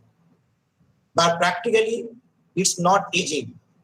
Just quenching water, we are getting mixture of products containing organic part and also aqueous part. Now, you need to do workup. Workup means basically we need to separate aqueous layer and organic layer. Now, you need to add again solvent. Then solvent, you need to evaporate solvent. You must be careful whether you adding chlorinated solvent or ether solvent. Then after doing workup or evaporation, we are getting two product. But in textbook, never we discuss about this kind of things. Next, we need to purify. Again, purify, generally we are using column chromatography, and there are so many ways we can do column chromatography, decrystallization, distillation. Anyway, generally in laboratory, we are doing column chromatography. In industry, people are doing decrystallization or distillation or simulation. That means so many things, but in textbook, generally don't discuss this kind of things. But when we do practical, we understand what is green chemistry. That means each and every step we must be careful. Sometimes people are telling, oh, that is green chemistry, solvent-free condition, that is green chemistry. Then solvent-free condition, that's fine. But how you have done workup, how we have purified, That is also important part of green chemistry. So each and every steps we must have careful about the green chemistry. So come to my point. So our view is for the preparation of this molecule, that I told you, that is one simple molecule. It contains nitrogen, that is BJ nitrogen. How can prepare this one? How we have designed? Look at this molecule, this one. If you do electrolysis of this molecule, that is electrolysis. So that means 2-aminopyridine. As I told, Chichibaban discovered this reaction for the preparation of amination of pyridine. That is basically Chichibaban reaction. He discovered this molecule. Now, that is 2-aminopyridine, and that is basically 1 carbon, that is basically 2 carbon. That is basically coupling between, that is 1, 2, 3, and that is 1, 2. Coupling between 2 plus 3 unit. And that is basically 1, 2, that is, that is really chalcone type molecule. If you take one kind of acetone or ketone type molecule, take aldehyde in terms of NOH, you can get this one, enone molecule or alpha unsaturated molecule. That means in terms of this, we can do condensation. Now, we need to coupling between this one, 3 plus 2 coupling. Next, how other molecule is important molecule is ketone. That is too much available. You can keep even drinks, even refrigerator, whatever you like, there is very much stable molecule. Now, how we can do coupling with 2-aminopyridine and ketone? Because as you know, when you add this molecule and this molecule, we will get imine. Next, how we can do coupling this one? Because generally traditional method is basically people are using this one bromo molecule, but you are using this one HBr after condensation, but you don't need this one. We need to direct coupling between 2-aminopyridine and ketone. And next other way, if you do electrolysis of this molecule, that is 2-aminopyridine, and that is basically nitrostyrene. That is also easy to prepare.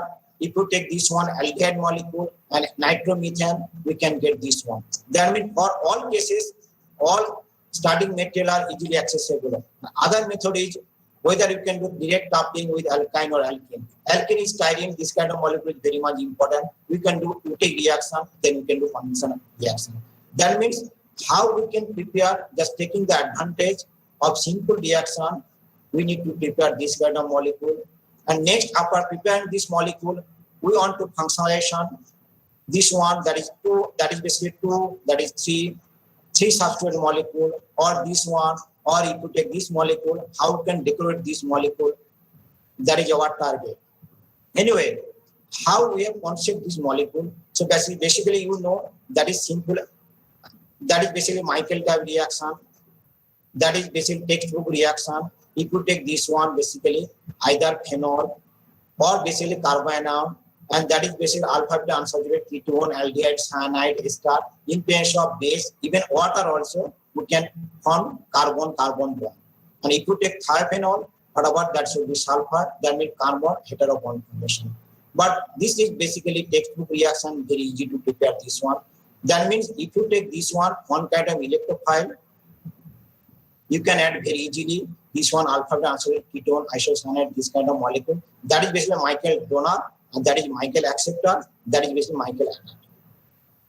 So that is a simple reaction. Even nowadays, in 11 standard, 12 standard student, they can understand that is simple Michael type reaction. So taking the advantage, we design our molecule. As you know, beta-naphthol, that is basically one kind of beta-naphthol that is too much available in BSc laboratory. As we know, we are doing basically back dye test or diazo coupling. That is the first reaction or first laboratory reaction in any undergraduate laboratory. If you take beta-naphthol and if you do diazo reaction, we can see the color diazo coupling. Just taking aniline and sodium nitrite HCl. Basically, this position is too much active. Now this position is too much active. Basically, this one electron leach, that is 1, 2. If you take beta-naphthol, that is 1, 2. You can do diazo coupling reaction. Our target basically taking this beta-naphthol, that is too much available in laboratory, in undergraduate laboratory, and that is nitrostyrene, very easy to prepare. What will happen? That is basically Michael, it will give Michael attack. Because this position is very much active. Now in place of any kind of rich acid, this position can attack to this position. So basically, what about we can get this kind of Michael attack? That is fine. So beauty of this reaction is that now if you hit this molecule in presence of some catalyst, you can get this kind of molecule. That means you are getting benzofuran or naphthofuran molecule. That means this oxygen going to attack this position. That is the denaturation will occur. We can get this kind of molecule. But other sense, if we take this one, methyl phenyl ketone, that is other Michael acceptor, we can get only this molecule. But the beauty of this reaction, now this, as we know, this one basically, this can attack this position, we can get this molecule. But for this case, that is fine. But for this molecule, oxygen cannot attack.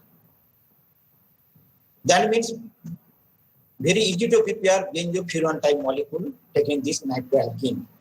This molecule, this method, this protocol is very much useful for the preparation of variety of molecule. That is, that is helicine, very difficult to prepare, but we can prepare in one step. As you know, this one that one beta-naphthol part, and that is basically nitroalkene part. We can do nitrocommand part. We can do condensation in base of catalyst. This one, and that is also benzotrifluran. If you take fluorobucinol, that is hydroxy, then we can prepare this kind of molecule. That is very much important. That means 3 benzofuran type molecule in one pot, and yield is also very high, 55%, 57%. And this molecule is important in the material science. That means our protocol is very important for the synthesis of variety of benzofuran molecule.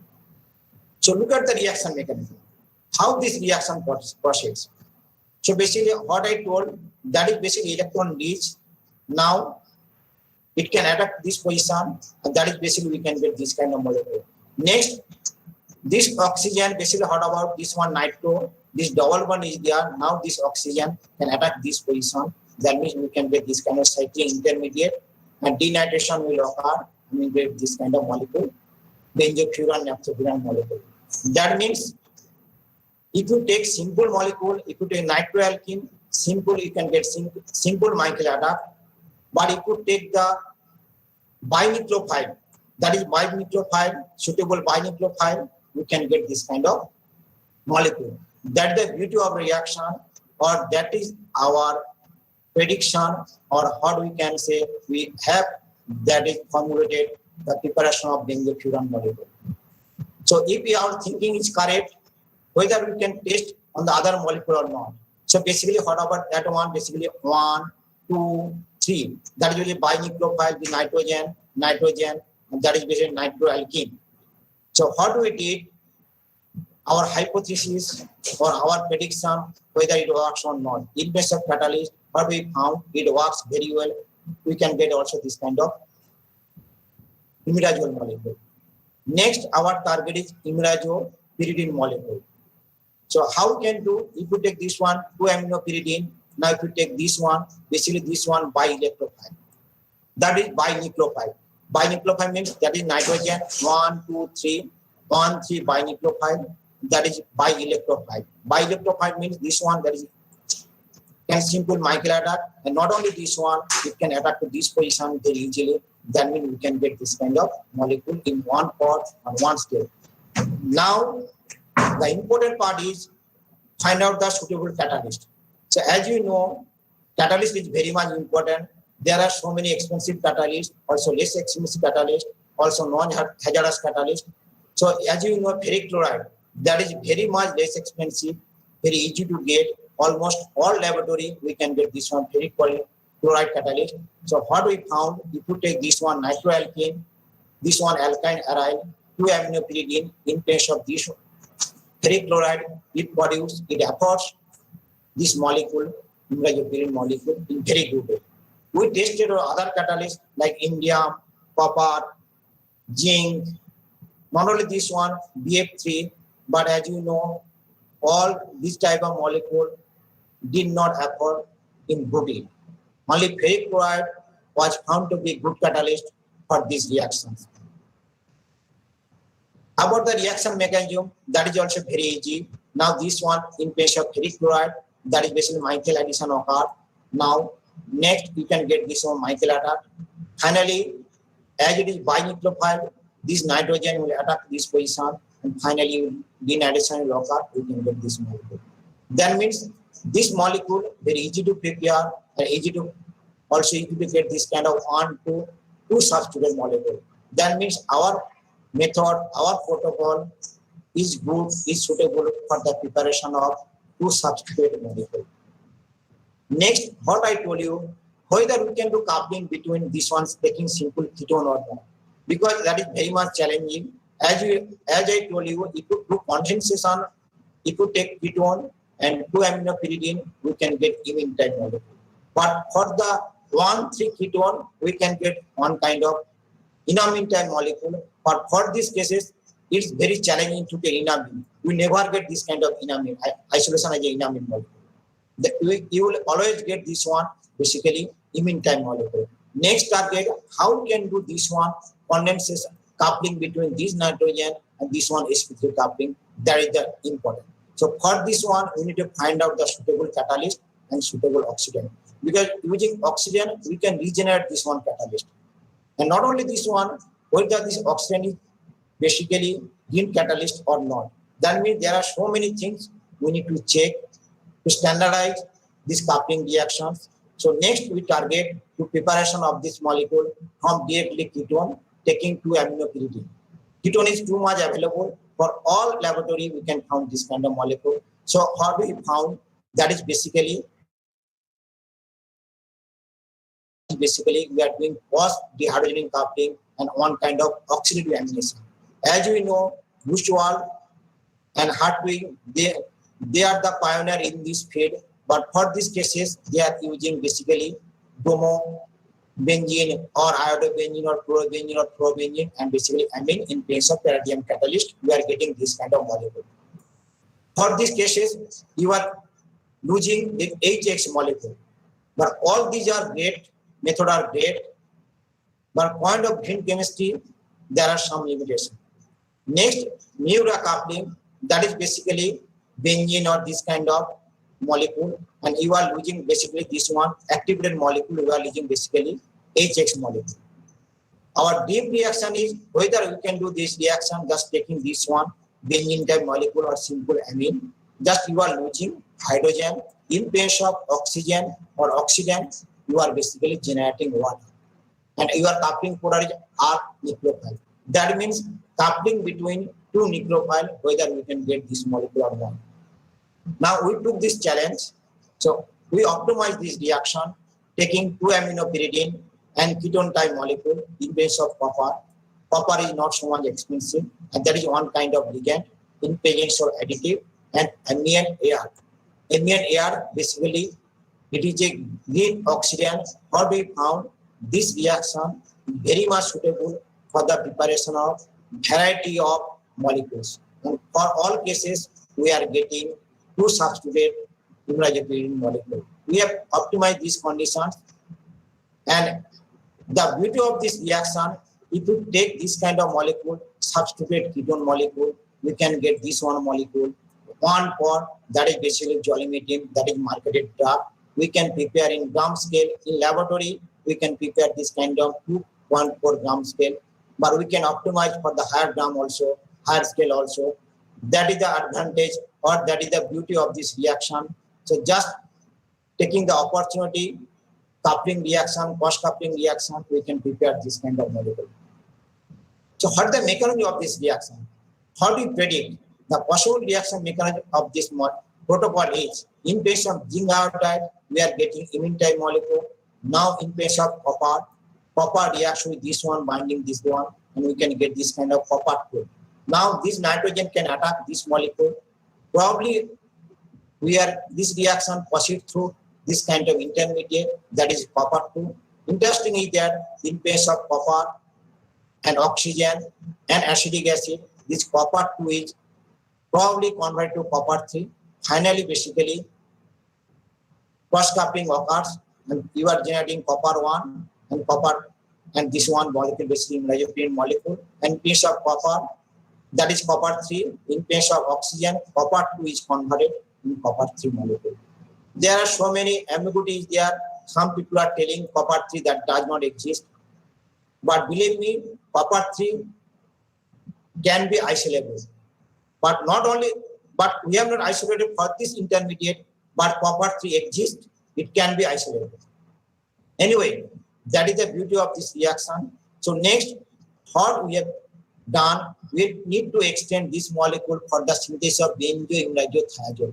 That is this kind of molecule, and that is also basically one kind of imidazopyridine molecule, but that is benzoimidazothiazole, benzoimidazothiazole type molecule. Now, how can prepare this molecule? That is sulfur, that is nitrogen, that is basically 3 nitrogen. Sometimes, in place of 3 nitrogen, catalytic activity of some catalyst decreased. That is the challenge, how we can prepare this molecule taking the ketone, directly ketone. Now, in case of ferric chloride, what we found, very easy to get this molecule in one pot, just taking this aminothiazole and ketone in place of ferric chloride, that is additive, and in place of air, basically that is the green oxidant, we can prepare this kind of molecule.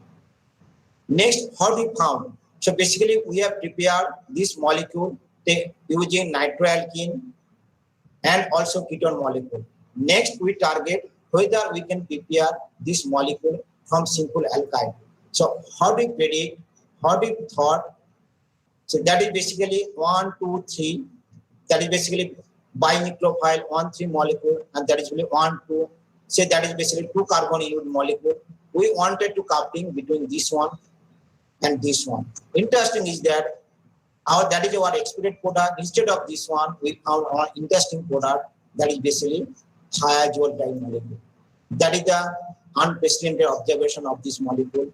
So, what the mechanism of this reaction? So, as we know, that is alkyne. In case of copper 1, we can get basically alkyne, copper alkyne intermediate, and that is basically aminothiazole. What we found, what we predict. If you take this one, there is a chance for ring opening because copper can coordinate with this one. That is now copper 2. So we can get this kind of molecule. Now this one, first coupling reaction will occur. Basically, what about we can get this one, this carbon and sulfur. Carbon sulfur bond will form. And this one basically nitrogen, carbon, nitrogen. Next, basically, what about no? Endocyclic reaction will occur. We can get this kind of molecule. That is basically unpredictable formation of this molecule. Anyway, so our target is preparation of this kind of molecule. What I told you before, whether we can do reverse selectivity. What does it mean? So generally, we are able to prepare 2 aryl imidazopyridine. So our target, how can prepare, that is 1, 2, 3 substitute imidazopyridine. Generally, as we know, 2 aminopyridine, that is the starting material. In place of Lewis acid, basically what about you know, that is basically nucleophile. In place of Lewis acid, generally it can coordinate this one with Lewis acid. That means this nitrogen can coordinate with Lewis acid. Now this is amine, this amine. Now 3 amine group can do basically aldol reaction or Michael type addition. That means now it produces basically 2 substitute molecule. But our target, our challenge is to getting 3 substitute. How we can do? We found that under ferric nitrate condition catalysis, we can prepare this kind of 3 substitute molecule very easily. Interesting is that when you did this reaction in place of 1,2-dichloroethane, we can get Michael adapt. Next, if you do this reaction in argon atmosphere, we can get this one. That means for these cases, we don't need other external oxidant. And when you do this reaction in place of tempo, generally we did not found any product. That indicates that basically tempo is a basic radical puncture. That indicates that the reaction possibly proceeds through the radical pathway. Now, based on this observation, we proposed some mechanism of this reaction. That is not simple Lewis acid reaction. Probably single electron transfer occur. That means ferric, that is ferric 2, single electron transfer occur, and through radical intermediate, we are getting this kind of intermediate. That means we are able to get 3 substitute or 2 imidazopyridine molecule. Next, our target, how can to decorate this molecule, how we can do functionalization of this molecule. What I told you before, we can do functionalization, that is 1, that is 2, that is 3. That is 3 position. That is 1 position. What I told you before, that is basically 2 substitute, now want to decorate, that is very much electrophilic, that position is very much electrophilic. We can do lot of reaction, simple reaction. Now challenge, how can do functionalize this position or this position? That is basically electron deficient center, and that is basically electron rich center, and that is basically, that is what we can do, basically ortho-directed orthometallation, or how we can do this one, this kind of reaction. That is our target. That means we can do functionalization based on the availability of this molecule or our requirement. We can do either 3 position, or that is 5 position, or basically ortho functionalization. And that is known as ortho stage activation. Let's see few examples. That is basically amination of this molecule. As we know, amination very much important. How we found PIDA basically one kind of, that is basically phenyl diacetate. In case of morpholin, that is our target morpholin, that is very much important in medicinal chemistry. So very easily this one, without using other metal catalyst, in case of short reaction, in short reaction, we can do this kind of reaction very easily. That's this kind of 3 alkyne substituted molecule. So how this reaction proceeds? Probably this reaction proceeds. This nitrogen can react with this one, that is iodine 3. Now we can this kind of intermediate. Now we can get radical time intermediate. This radical can attack to this position because that is electron rich position. Now we can get this kind of intermediate. Next, what we found, when you take little bit excess amount, or for these cases, we are using this kind of solvent. So what we found, if you don't use solvent, basically whatever, we can get this kind of methylene type substituted compound. Our observation, what is the source of this methylene? Only we are using morpholin. As you know, morpholin is very much stable molecule. So our target, how this methylene comes, what the source of this molecule. We did some controlled experiment in case of PIDA with some FIBA, that is basically trifluoro compound. What we found, thought that maybe CH3, if you with PIDA, CH3 may be this methylene source, but when you use this one CH3 molecule, we did not get this molecule. That means PIDA is not the source of this kind of molecule. Next, what we did, if you take this kind of molecule, we thought that whether we can get methyl substitute or not, but we found that we did not get methyl substitute. That means this nitrogen may be the source of methylene source. How do we predict? Probably decomposition occur or pins of PIDA, we can get this kind of molecule. That means always we are getting basically 3 substituted molecules. Next, what we found, whether we can do functionals at this position or not. As I told you before, that is very much electron rich. That position is very much electron rich. How we can do functionation at electron deficient center? As we know, generally electron rich radical generally can attack this position, and that is electron rich. Electron deficient molecule can attack this position. So as you know, tertiary butyl, there is another important reaction, Minsky reaction or Minsky reaction. What we can do, taking this advantage of this one radical molecule, that means methyl radical or ethyl radical or tertiary butyl radical, because that is basically electron rich butyl radical. Electron rich butyl radical can attack this position, we can get this kind of molecule. That means instead of this one, we can do functionalization at C5 position. That is the beauty of this reaction. There are so many advantages of this molecule. Next, what I told you, whether we can do functionalization of this molecule or not. So as you know, that is nitrogen. In case of rhodium, it can coordinate. But interesting is that this position also very much active. So basically, what about, we need to silent at this position. We need to selectively at this position. As you know, rhodium very much selective for this directed CH activation or CH functionalization for this molecule. we are able to get only selectively at this position, but functionalization did not occur at this position. So our message is we can do functionalization selectively, this position, or this position, depends on your requirement, depends on our requirement, we can do. That's the possible reaction mechanism we will not discuss. Another topic very much important nowadays, photoredox catalysis. As you know, visible light, that is basically one kind of green energy, what we can say, that is the greenest possible way. But how can convert this solar energy to chemical energy? For this one, you need some photocatalysis. But as you know, photocatalysis, what can do photocatalysis? Photocatalysis can do either photoredox catalysis or energy transfer, that is basically photosensitizer, or light-induced atom transfer, as we know, that is Hohmann-Leffler-Fedek reaction, textbook reaction, or in case of metal, it can do basically excited state reaction. That is the simple basically catalytic cycle.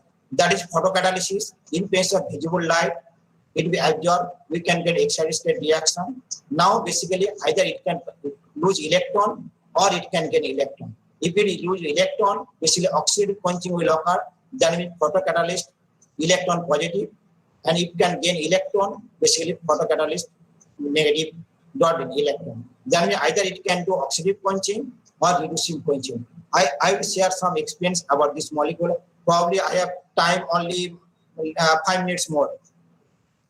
Anyway, that is basically isocyanide, as we know, that is ammonium plus HCN minus. That is basically cyanide, that is basically electron leach, that is ammonium plus HCN minus, and you know, photocatalysis, photoredox catalysis, eosin Y. That is basically, that is very easy to use, that is not so expensive, very easily you can prepare. Our target, that is basically plus, and then how can do coupling with this one. So photocatalyst can do reactions. As we know, photocatalyst, that is eosin Y, in case of visible light, just blue LED, it is going to excited state eosin Y. Now, as you know, the redox potential, that is eosin Y, and that is HCN redox potential, as you know, that is 0.62 volt, and that is basically 0.82 volt. Now, what will happen? Eosin Y can take electron from HCN. Now that is HCN is going to HCN dot. This HCN dot now reacts with this one. Basically, that is electron leach. Now we can get this one, that is radical molecule. Now oxidation will occur, we can get cluster. Now basically now that is hydrogen is there. Now elimination will occur, we can get this kind of molecule. That means using photoredox catalysis, we can do lot of reaction. Not only this one, that is also alcohol, we can do further. So many alkoxylation, because that is electron leach, that is very electron leach, that is coupling between two nucleophile and two nucleophile, hard, very difficult. But under photoredox catalysis, we can do coupling reactions. That is the importance of this reaction. That is also very much important reaction. So there are so many reactions. So not only this one, we can do CF3 molecule, and that is also, as you know, in medicinal chemistry, fluorinated compound is very much important. That is very much challenging. By without using any metal, we can do reaction, coupling reaction. We can create fluorinated phosphorus molecule very easily in a high yield. That is, we measure lot of redox potential. Now, based on this, we propose this reaction mechanism. Probably this one, we have CF3 molecule giving this one radical in place of this one activated photoredox. Now we can get this kind of molecule, and we measure photoredox, we measure CV, and also basically redox for each and every component of this reaction. And finally, we propose this kind of molecule. In details, you can find our paper. Anyway, so there are so many examples under photoredox catalysis. We can do coupling reactions, and we can do functionalization of this reaction. And another important molecule is basically same type of 2-indazole. Indazole also we can do coupling reactions. Now taking this one, CF3. This CF3 is very much important because you know medicinal chemistry, protein compound is very much important. We can do HCN. Also we can do phosphorus type molecule. That means we can do a lot of functionalization at this position 2-indazole. So our target molecule, we can do functionalization. That is also one kind of amination. Interesting is that is basically we can use free amine or secondary amine. As you know, it's very difficult to do amination using free amine under any metal catalysis because metal can do coordinate with any kind of free amine or primary or secondary amine. But under photolysis catalysis, we can directly amination of this molecule. That is another important molecule, like you know, we can do functionalization of this molecule. That is basically sulfuric acid. Interesting is that is basically we can make this one nitrogen sulfur, one hetero bond, and other is basically what do I know? That is oxygen bond. Another interesting is that is double bond, this one double bond, and this is double bond. We are getting this one kind of aromatic type compound. So we can do oxosulfonation of this molecule. That is the proposed reaction mechanism. So in summary, what we can say, what we found, what is the observation of our study, what we found, the successful application of nitroalkene as a binucleophile. Generally, people are using nitroalkene as a good Michael acceptor, but what we found, it can act as a binucleophile. That means we can do a lot of coupling reactions. And another is we can do functionalization of indazolpyridine and indazole. And based on our requirement, we can do functionalization selectively at C3 position or C5 position, or basically this one, or ortho activation, we can do this one at this position. So that is our observation, and that is our summary of this reaction. Finally, that is our group picture. We are working in together. Finally, thank you very much for giving this opportunity. I got the financial support from CSR, DST, obviously our university, Vishwabharati. Thank you very much for your kind questions. Now, I'll be happy to answer if there is any question. Hello, 9 presentation. Now it is open for discussion. Please ask question if you have any.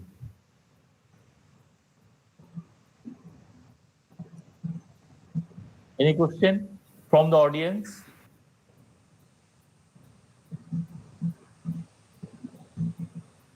Fine. What about you? How is Gautam da?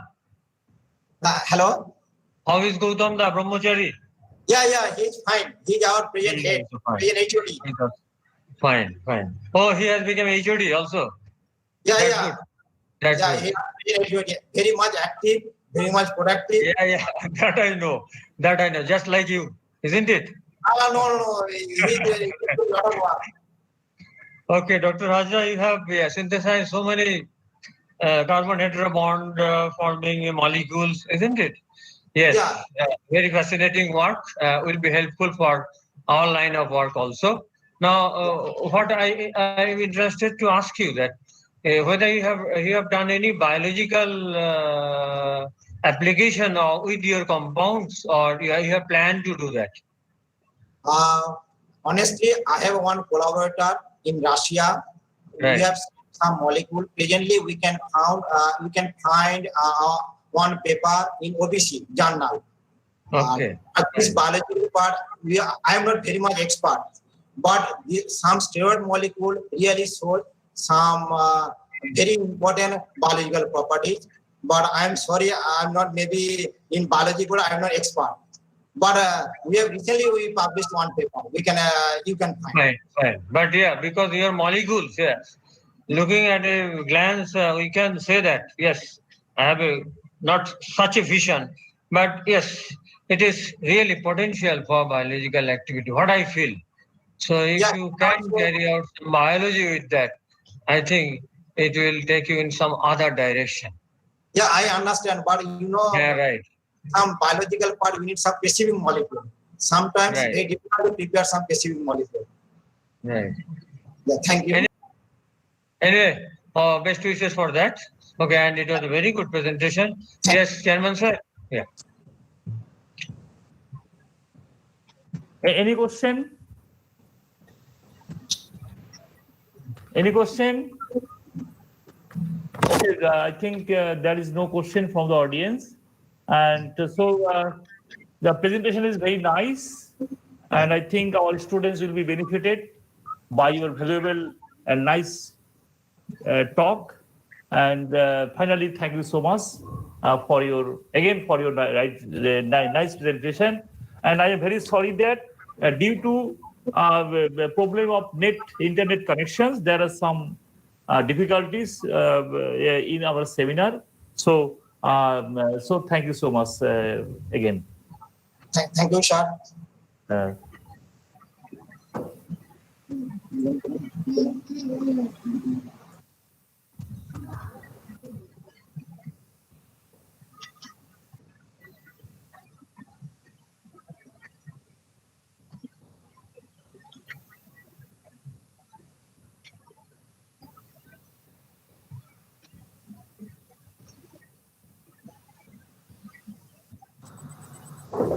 Somebody go ahead now.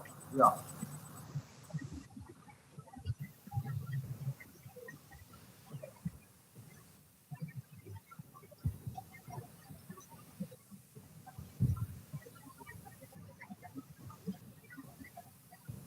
Where is Samurni? Bhaskar, where is Samurni? Or should I start with Himanshu Dada?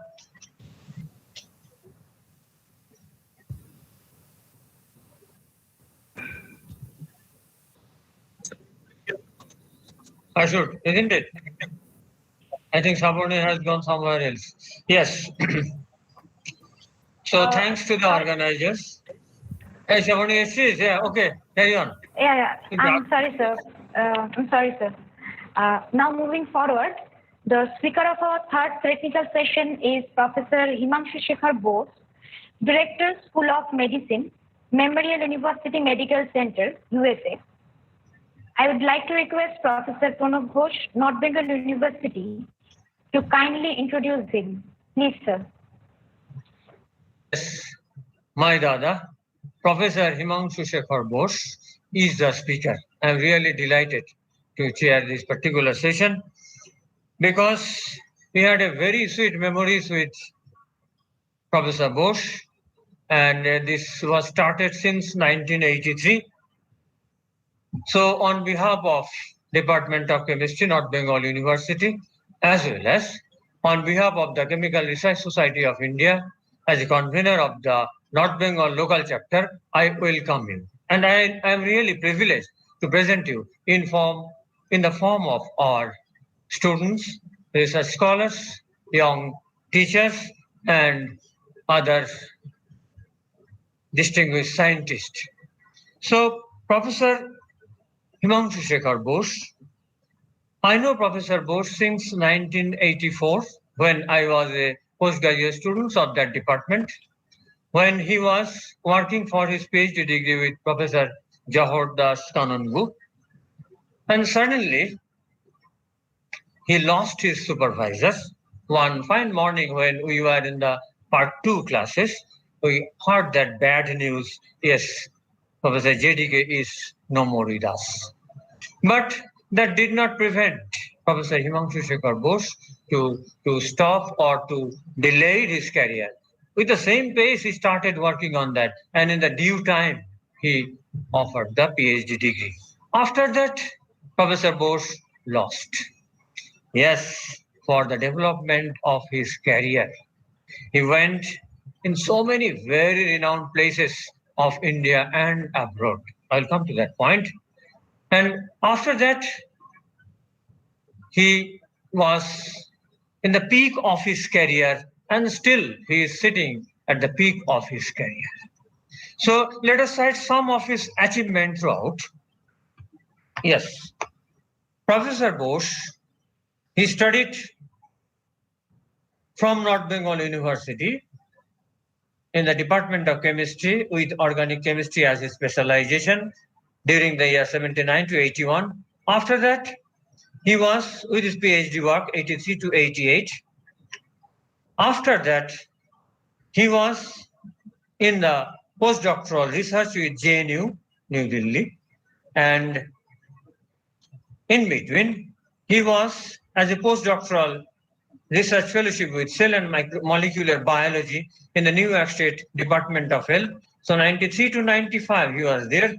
And after that, 95 to 99, he was in University of California, San Francisco, in the Department of Cell Biology and Endocrinology. After that, he was in the pediatrics department of the same University of California, and he was as a research biochemist, as well as he was given the responsibility to as assistant professor. So from 1999 to 2008, he was there in the Department of Pediatrics, University of California. After that, 208 to 10, he was in the School of Medicine, Mercer University, Savannah, Georgia. And in between 2009 to 12, he was also with College of Science and Technology, that is also in Savannah State. And he was also there as a visiting senior research scientist. And 2010 to till now, he is as a tenured professor of School of Medicine, Mercer University, and he's still there. And in addition to that, he has some other activities like visiting professor. 2009, he was in the Medical College of Georgia. 2011, he was in the Department of Anatomy and Cell Biology, University of South California, Columbia. 2013, he was in the Children's Hospital, Howard Medical School, Boston. In 2015, Department of Animal Science, School of Life Sciences and Agriculture. He has number of honors and awards. Let me cite 2-3 of them. During the year 2000 to 2003, he was awarded Research Scientist of NIDDK John J. Sampson MD Research Award for Outstanding Research Achievement from American Heart Association. 2004, one more award, Robert J. Book Senior MD Research Award. 2004, another award, James and Esther King Biomedical Research Award, Florida Department of Health. 2017, very recently, Albert Nelson Marcus Lifetime Achievement Award. And as a teacher, as a profession of teaching, he was with University of Florida, 2004 to 2006. 2006 also he was as a physician's assistant of Mercer University. 2008, President School of Medicine. He was teaching biochemistry, is still teaching biochemistry, biochemical physiology, and lipid biochemistry, endocrinology, biochemistry and physiology, nutrition.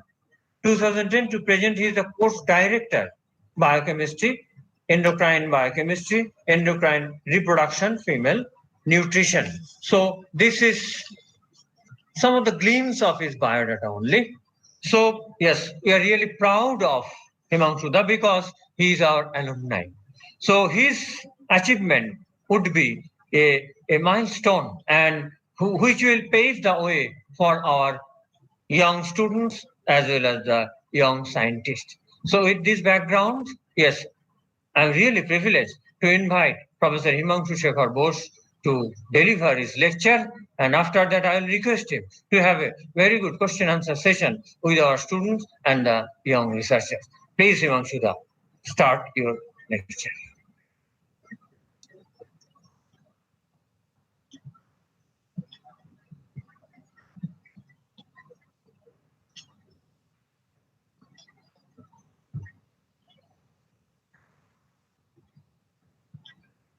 Yeah, Professor Bose, please. Can you hear us? Can you hear me? I think there is some problem. Sajol, I think there is some problem. No, I think the problem may be at his end, so he'll get back. We'll just patiently wait. Okay, let us wait for some time.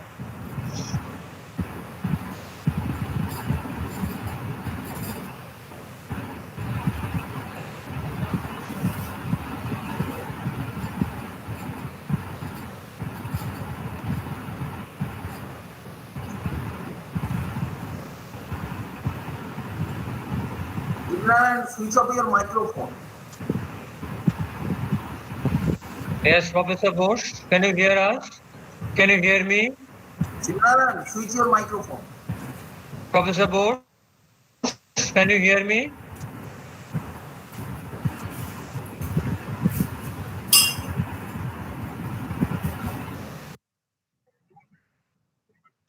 Yeah.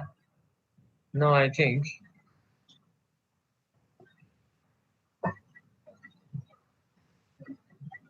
Yeah, Professor Bose, you can start.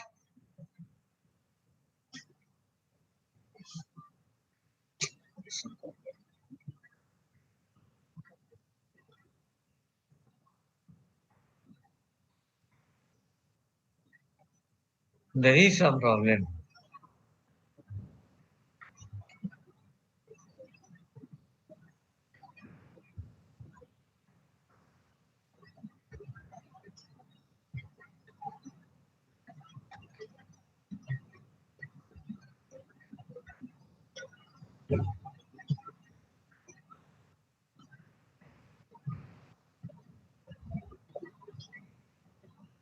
He's trying, I think. He's trying, but not getting the line.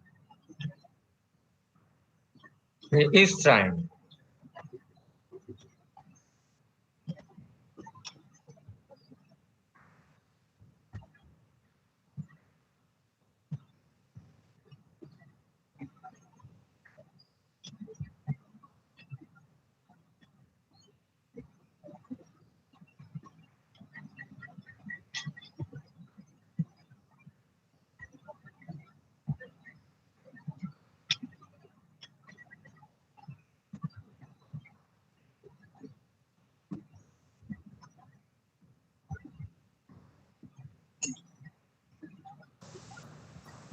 Again.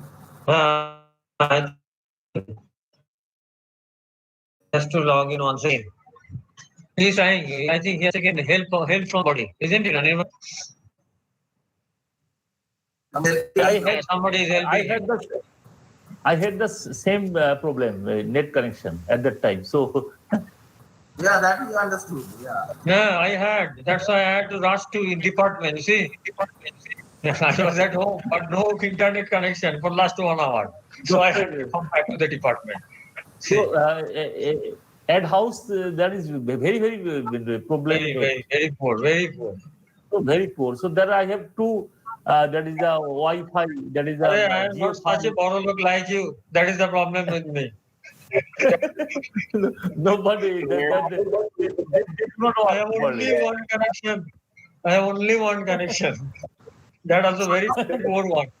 Sajal, is it connected with YouTube? Can you hear us now? Can you hear us now? Yeah. Please go ahead. We can hear you. Thank you, Sten. Yeah, Professor Bose, you can please start. Okay. In this place, sharing the screen, then I want to see them. Hold on one second.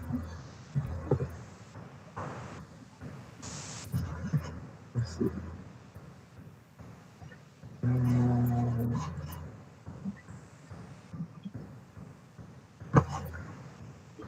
Mahendra, see the protection. So big mask, so big chashma. See?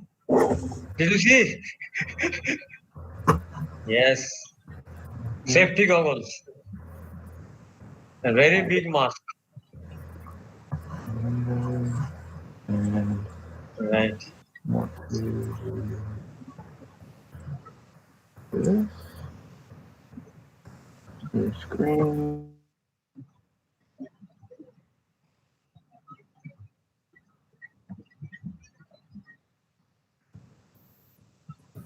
Fine.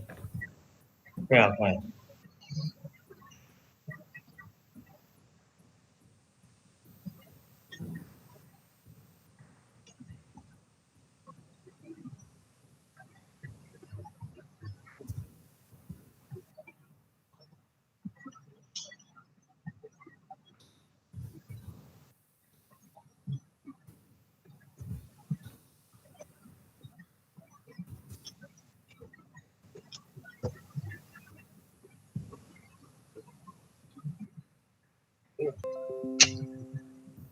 Mind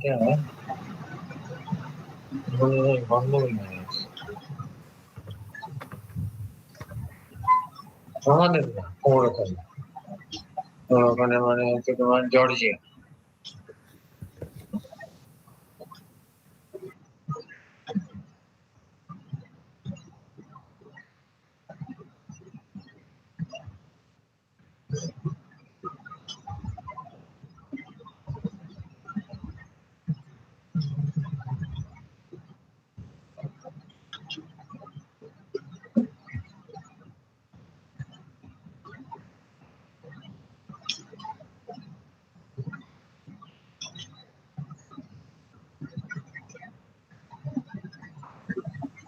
Hello, Anirban. আছি You are from department আছে না বাড়ি থেকে? Department, আমি তো হেডের অফিসেই আছি। ও আচ্ছা আচ্ছা, যাই হোক, ওটা হেডের কম্পিউটার ভালোই আছে, ভালো কাজ করছে। এই তো হেডের ঘরে দেখতে পাচ্ছেন? হ্যাঁ তোমাকে, হ্যাঁ হ্যাঁ দেখতে পাচ্ছি, দেখতে পাচ্ছি।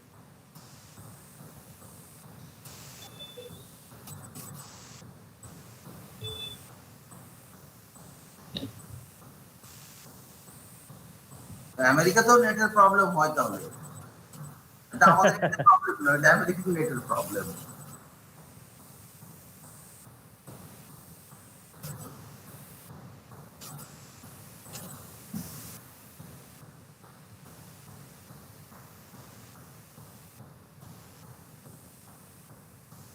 ও এগুলো হয় না, নেট দিয়ে দেখি সেমিনার ভালো হয় না, প্রেজেন্টেশন ভালো হয় না, ভালো করে কথা বোঝা যায় না। হ্যাঁ, এইটা মানে তোমার ফিজিক্যাল অ্যাপিয়ারেন্স ছাড়া হয় না। হয় না কোশ্চেন মানে। পার্টিসিপেন্ট আছে পার্টিসিপেন্ট কতজন আছে রে সজল? ইউটিউবে 36 ইউটিউবে হ্যাঁ 36 আছে, স্ক্রিনে 36 দেখাচ্ছে। এখানে 25 দেখাচ্ছে। না এখানে 30 ইউটিউবে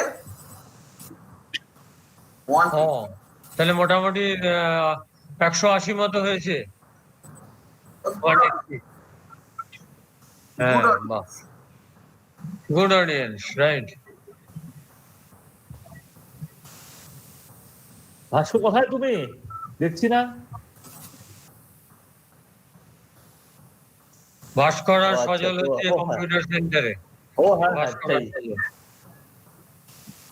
ও এই নেটের জন্য মানে আমি ইন্ট্রোডাকশন দিতে যাবো, ব্যাস আমার নেট আউট হয়ে গেল। এদিকে মোবাইল, আপনারা 1-2 মিনিটের মধ্যে আপনি চলে এসেছেন। হ্যাঁ ঠিক আছে, কিন্তু মানে মুশকিল, এদিকে মোবাইলটা করেছি আর ল্যাপটপ দুটো, হ্যাঁ মানে দুটো তো মানে এইটা যাচ্ছে এটা যাচ্ছে, মানে বুঝতে পারছি না কিন্তু, মানে ওই সময় একেবারে দুটোই আছে, দুটোই আউট। যাই হোক,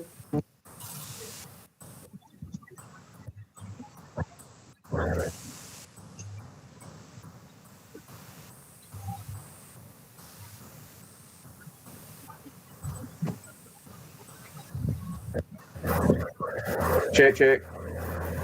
I think they can hear us now. Can you hear us now? Hear me now? Yes, sir. Yes, sir. We can hear you. Please. You can Please hear carry me? on, sir. Okay. Thank you. Yeah. Thank you Yes, again. you are audible to us. Yeah. Okay. I'm sorry for this mishap. I'm still old-fashioned. I'm still the student of chemistry department. So I could not remember Pranav you at all. If I am allowed to talk by first name, if you have no problem. This is our culture now. Call by first name. Even the dean, anyone, even my postdocs always call me by first name. I don't know. So. That is that too. So it gave me so much happiness speaking Bengali and listening Bengali songs. Yes, I can't express that kind of feeling. My kids are all Americanized. My mother is in nursing home, and I only speak Bengali with her. So this is a frustration. Thank you, Dada. Thank you. Thank you, Dada. Thank you. Giving a nice introduction, and indeed, so it was a pleasure rather than pleasure, it's an honor for me to give this talk. And when you called me, I was really thrilled. And since the department raised me, nurtured me, and made me a man, and like a mother bird, kicked me out to fly on my own. So this is like a progress report I'm giving to you, part of my lab. Yes, I stayed at UCSF quite a long time, almost 9 years, 2005 to 2000, 1995 to 2003. Then I moved to University of Florida. So regarding the talk, when you called me, I was a little puzzled. I gave hundreds of talks in this area. What to give a talk in the chemistry department? I have almost no background in chemistry anymore, but it helped me to become a more matured man. So I went to the department website. Usually what we do when a friend calls me to give a talk, I usually discuss with the friend or the host, what will be the composition of the audience? Because I need to give a talk which will be friendly and will be some learning point, or they can carry some message. So I went to department website, and I was so much pleased to see that all the faculties are publishing so good papers, so at par with the rest of the world. That was a pride indeed too. So then I thought maybe I should make a physiology talk, and it will be definitely, I promise, it will be short, crispy, and sweet. And physiology is the most important in our life. So what is the steroid hormones? So steroid hormones, you might know the anabolic steroids, what the Mark Magwari or Dara Singh in India injects to his muscle to raise the body or develop muscle power. But the steroid hormones, what I'll be talking is essential for your survival and development. So these steroid hormones are synthesized mainly in the adrenals and gonads for male, and for female, it is the ovary. You can see this very small gland, adrenal gland, but extremely powerful, and it is essential for your survival. Adrenals and gonads for male and female for ovary. So small, but they're essential for survival. How? You can see the adrenals and gonads are synthesized so many steroids. Today is not the time to discuss all these, and it will be monumental, and neither I am an expert on all the specific areas. So I made a simplistic presentation for you. So it is synthesized from a common substrate, cholesterol. You might know cholesterol. One form of cholesterol, if you synthesize 100 molecules of cholesterol in your body, 97% remains in circulation, which binds with HMG-CoA and develop your LDL and VLDL, which you hear from the physicians. Oh, good cholesterol and bad cholesterol. So that is your 97% cholesterol is essential for cardiovascular function. And 3% remaining cholesterol goes to a smaller compartment of a cell. It's called mitochondria. You might know that term, mitochondria, powerhouse of the body. That 3% cholesterol goes to the mitochondria and synthesize the first steroid, pregnenolone. That means cholesterol is essential for pregnenolone synthesis, which we call mother of all steroids.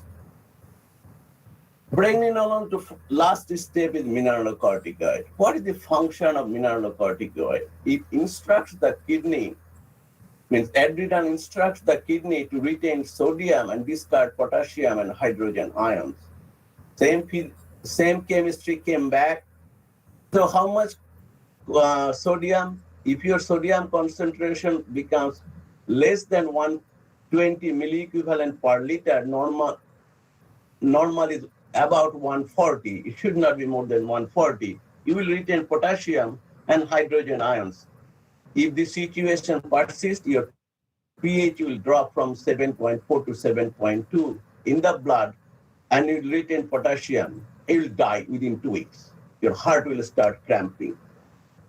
So mineralocorticoid is essential for salt balance. Second pathway leads to the production of glucocorticoid. Glucocorticoid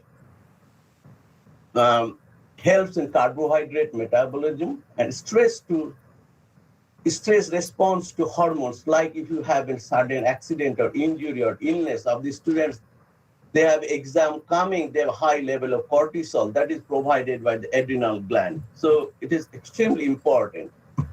Last pathway is androgen and estrogen. Those are essential for sexual differentiation. The students are not interested, fine, but those are essential. So steroid hormones are essential for the survival of all mammals. During my student life, I was interested mainly in the genetics area, how steroid metabolism happens. When I got independent, means I'll have to be independent from my mentor. And if I become independent, I need to have my own program because my grants will not be funded, neither I will be able to publish papers. I cannot compete with my mentor. My mentor is an established investigator, so I must have to have a separate area of investigation.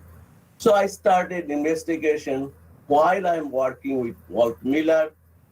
Despite the fact I was independent, supported my own salary, I developed how protein targets the specific cellular compartment. That is the bread and butter of rest of my life. Let me give you a brief background. Then pregnenolone to progesterone. Progesterone is essential for retaining pregnancy. If progesterone level goes down, pregnant women will get spontaneous abortion. You might know the birth control pill. Birth control pill is to reduce the progesterone level to avoid pregnancy. So I developed an area, the pregnenolone to progesterone is catalyzed by an enzyme called 3-beta-hydroxysteroid dehydrogenase. Published few papers, but NIH is no more interested to develop any more birth control pill, and my grants were not funded. So I have to abandon this area despite good quality publication, highly cited. My most recent area of investigation is aromatase, testosterone to androgen with a little further estradiol. What the testosterone is doing during menopause or women with breast cancer have high level of estradiol. Why? We don't know. Nothing known yet. So what drug companies have started to block the testosterone synthesis or catalysis very milder forms because the mechanism from testosterone to androgen is not known yet. So instead of blocking in this position, they block here. So what you see in the drugs in the market like Pfizer or Merck selling tamoxifen, what it does, it blocks the ovarian function within 5 years or less, it becomes drug resistant. So if we are coming to the Department of Chemistry, I need to block you. If I want to inhibit your entrance, I need to block your entrance at the door, not at the Shiv Mandir area. If I block you at the Shiv Mandir area, you will come some other way. As a result, these drugs don't work and maximum activity is about 40%. That's the maximum level. So that is up to 96, we had no idea how cholesterol is transported to the mitochondria. We have done so much research, so much medicines are discovered how this cholesterol is transported. Why it is so important, I told you there are several genes involved in this pathway. And genetic diseases occur in each of these pathways, generally leading to diminished cortisol and adrenal enlargement. So that together, these diseases are called congenital adrenal hyperplasia, CAH. A couple of years ago, I saw in Anandabazar, the Pinky Pramanik, one of the athletes had a ambiguous genitalia, and the doctors could not figure out what is the specific genes involved If you give me his blood, her blood, about 1 ml, less than a month, I'll be able to figure out what is the specific genes involved. And for that, that lady had ambiguous genitalia. So this is what is called congenital adrenal hyperplasia, which might be mutation here, anywhere in this pathway. And the degree of mutation will lead to specific issues. Pediatrician always find problem that they call C21. We have a problem in the country, mainly in the United States, definitely in India, the childhood hypertension.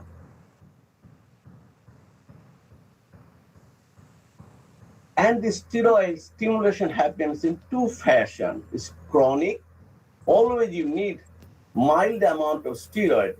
Very slowly, all the genes involved are translating, providing minimum amount of steroid. At the same time, you will have to have acute, because you need to have immediate response. If you have a sudden injury or illness, that steroids needs to be bulk and quick and in rapid fashion so that you can survive. So that means a huge amount of substrate should be available to help in the synthesis of steroid. That means it depends in the acute synthesis substrate. There was a search for a regulator. There are two different groups I divided, very simplified fashion. One is the clinical group and the animal model or laboratory model. Walter Miller, his mentor Mel Grumbach and Jerry Strauss, UCSF and UPenn were trying to understand how adrenal steroidogenesis on and off. Nobutuke Matsuo and Kenji Fujeto. Kenji was his postdoc, and Nobutuke Matsuo will be hardly 3.5 feet, and Kenji was almost 6 feet tall. They are trying in Japan to understand how the cholesterol trafficking happens. In using laboratory model, Colin Jeffcoat, University of Wisconsin, and Joe Orley. Joe Orley is older than me, he's around 70s now. Joe was Colin's postdoc.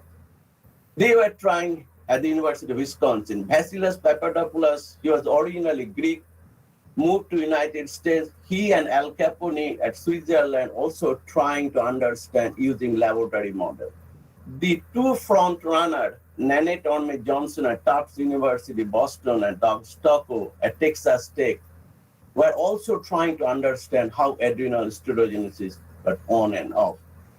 I made the color a little differently because they were the front runner. How the clinical people were trying to understand. In 1982, Walt Miller and I showed their name, Mel Grumbach, saw a patient massively enlarged with adrenal glands with cholesterol esters, it's full of lipids, and could not synthesize any steroid and no salt.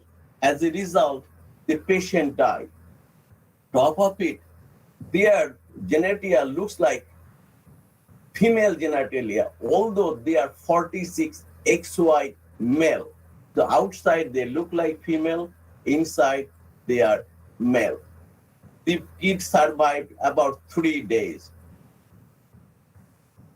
What Walt Miller found that P450-SCC, the enzyme catalyzes the reaction, all other, this is long list, found everything normal.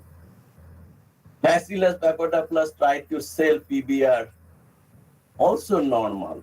And they found placenta, which is also a steroidogenic organ, fine, no problem.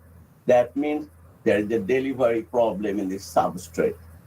Recently, Vimal Selvaraj and others, Vimal is at Cornell, solved that PBR is not responsible for any steroidogenesis.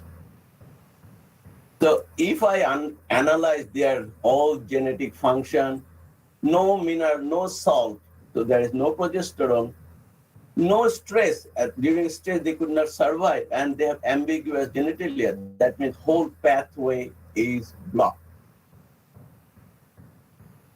Regarding the laboratory model, Nanette Orme Johnson was the front runner. What she was doing using the animal model, stimulating with different hormones and published several papers. She found that this is stimulated by ACTH, a specific hormone, and a phosphoprotein is synthesized.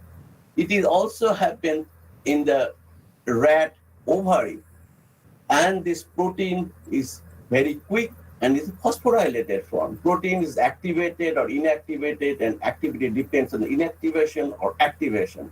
Some proteins are activated during phosphorylation, some proteins are inactivated on phosphorylation. It depends, but most of the time proteins are active upon phosphorylation. Doug Stocko was also trying at Texas Tech how it is working, and he was working using laboratory cell lines, like growing cells in a plastic dish.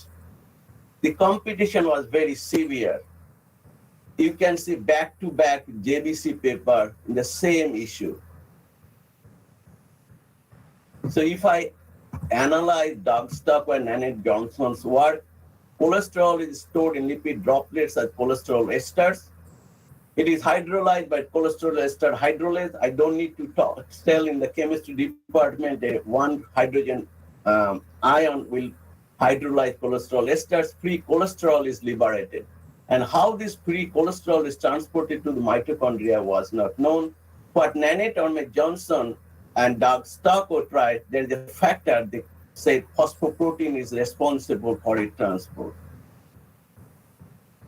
So what is most important in life is money. Money is everything. Doug Stocko won the race. Nanette Johnson's grants were not funded, so empty hand. Doug Stocko stimulated the mouse Leydig cell, testicular cells. He got these stimulated spots.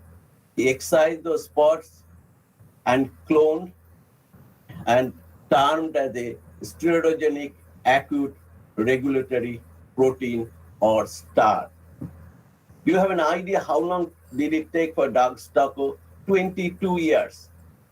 Doug Stocko finished his postdoc from UCLA 1972 and cloned this protein in 1994. So we cloned quickly human STAR, and we found we had lots of patients' DNA sitting in our freezer. We found the common mutation from the patients originated from Japan. If I am very honest, there were several case reports available in Japanese literature. Since it is Japanese literature, we had no idea, is it real or fake? So till 95, about 450 case reports were available. Now it is about thousands. Let me explain to you. This is the patient DNA. The DNA, if there is a mutation, it can create a restriction site, and you can use this restriction site for RFLP analysis. The patient DNA and control. Control is always in the laboratory. I am the control DNA. And both the father and mother, the norm had carried one normal allele and get partially digested. You can see the difference. So this is the founder effect of Japanese patient, and we have analyzed several mutations from different patients. This small gene, if we find that point mutation, deletional, substitution, stop codon, they're different kinds. But what does it matter? You will have to establish this mutations stop activity. We developed an assay system. It took us almost 3 years to how to determine the activity. The normal has 100%. All the mutations we detected are almost to the base level, sufficient to cause this disease. So I give this project to a postdoc, figure it out. Mutation caused this disease. So young Ren found out using stop flow, you possibly know stop flow circular dichroism, he found the mutants are folded faster than the wild type. It makes sense because wild type needs to bind more cholesterol so that it can synthesize more pregnenolone, whereas mutant cannot bind and cannot synthesize more pregnenolone. These are young rats experiment stop flow circular dichroism. So in this stop flow, if you have not done that, if you take a protein and mix with 6 molar guanidine hydrochloride and let it mix in a millisecond scale, you can determine how quickly they are unfolding or folding. So in the wild type star, it took about 200 seconds, whereas star mutant less than 3 seconds, confirming the mutants are folding very fast compared to wild type. So if we analyze this model very thoroughly, there are 2 types of sterogenesis happening. Mutant star ablates star dependent sterogenesis, but cell still makes little amount of steroid. As a result, if these patients survive, they might get occasional menstruation. We developed this model. I'm very honest with you. When I submitted for publication, I did schematically. This is all credit goes to journal. Those who do all this drawing business. So, but my cartoon was very simple. So, in a normal, like star helps in the movement of cholesterol and steroid is synthesized. In the case of early congenital adrenal hyperplasia, so what we call lipoid congenital adrenal hyperplasia, which means deposition of lipids, it cannot move any cholesterol inside. Cholesterol becomes accumulated inside the cell. If this is continued, you can see the cellular architecture is completely destroyed. Even the mitochondria, which you might be familiar, you can compare between this one and this one is distorted. That means cholesterol accumulation will engorge the cell, damaging the cytoarchitecture. We just understood this model at that time. Keith Parker at UT Southwestern developed a knockout model. He did star knockout and found the exact same what we found in human model.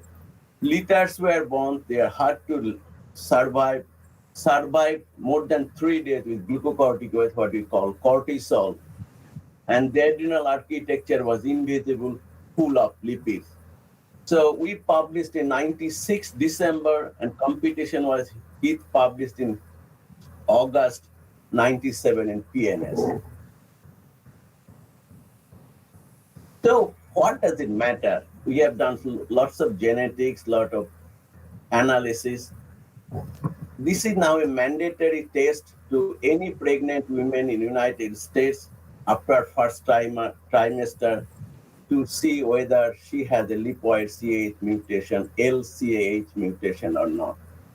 All pregnant women must have to go through this test. In terms of academic, all endocrinology, biochemistry, cell biology textbooks are updated. Rate limiting step is the movement of cholesterol from outer to inner mitochondria, not the side chain enzyme. We recently confirmed side chain is also responsible. It took me 24 years. So how can we fix it? We found it that mutation in this star protein caused this disease. What we need to know, we need to have a high level of cholesterol to be transported very quickly. And how can you do it? Must have to know the mechanism of action. If I summarize this part of the work, it looks like this. Side chain is sitting here, cholesterol is sitting here, and star is a kind of gate. And cholesterol cannot remain isolated condition. It needs to be in the form of lipid esters. And star, the moment opens the gate, cholesterol gets in.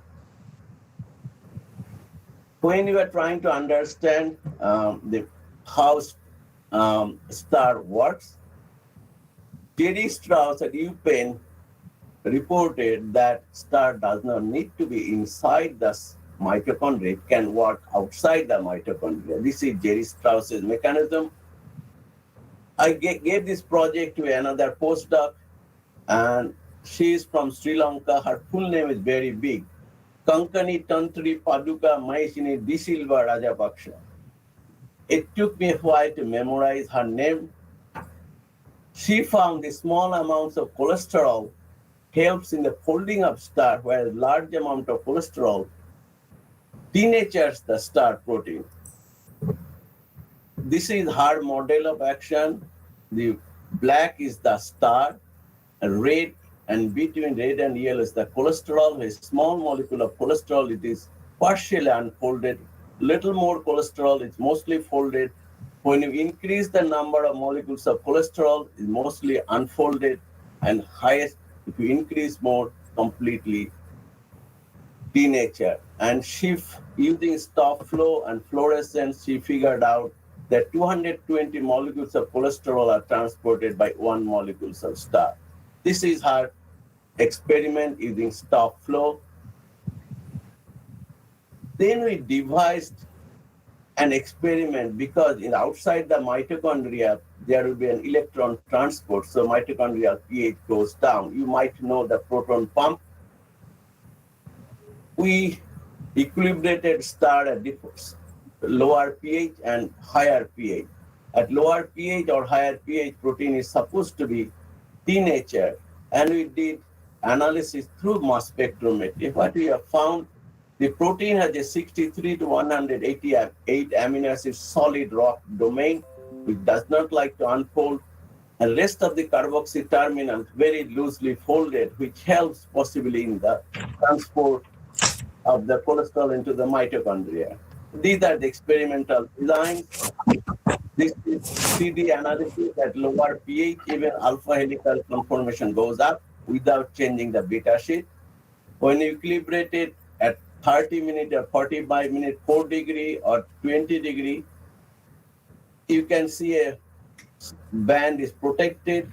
This is undigested, this is digested with trypsin. We excise those bands and analyze by mass spectrometry. We found the 63 to 188 is fully protected despite the change in pH. I gave this project how this protein is then folded to Dilip Devnath. You might remember Dilip was alumni from North Bengal University Chemistry Department. He did masters from chemistry, then chemistry department, then did PhD most likely Shaha Institute or Bose Institute, and came to my lab for postdoc. Dilip figured out that smaller domains are more stable than the fully structured domain. As a result, star forms molten globule. So this is Dilip's idea. The smaller domains are more tightly folded than the fully formed structure. When you are trying to understand more how it can bind cholesterol at that time, Jim Hurley at NIH solved the crystal structure of star and developed a further model saying star can bind only 1 molecule of cholesterol. If I analyze Jim's model, the mitochondrial import channel, you will not have to understand so detailed. The red is the cholesterol binds the star, and it becomes of molecule of star cholesterol, which will synthesize pregnenolone. If this is real, it will have to happen, then several thousands molecules of star must have to be inside the mitochondria, which is physiologically impossible. And then we devised an experiment and placed star in different membrane. We painted a rock, like instead of 1 kilogram, you made 2 kilogram on your leg so that you cannot walk faster. We also deleted the brake from the proteins, like if you delete your brake from the car, you cannot control anymore. It will go very fast. So we deleted the pause sequence so that it goes very fast. Second, we also increase the speed of entry, like in your 4-cylinder car, if you change to 8-cylinder, it will drive like a rocket. And what we found that when you placed at the outside, you have the maximum activity, no activity inside. So intermediate states of start is the only active state prior to final destination. Then I asked 3 postdocs I employed. Kevin Pollock, he came from Canada. Manoj Prasad came from Delhi University after a PhD from my friend's lab. And Brian Adams came from Dr. Barrick's lab to work how star is transported.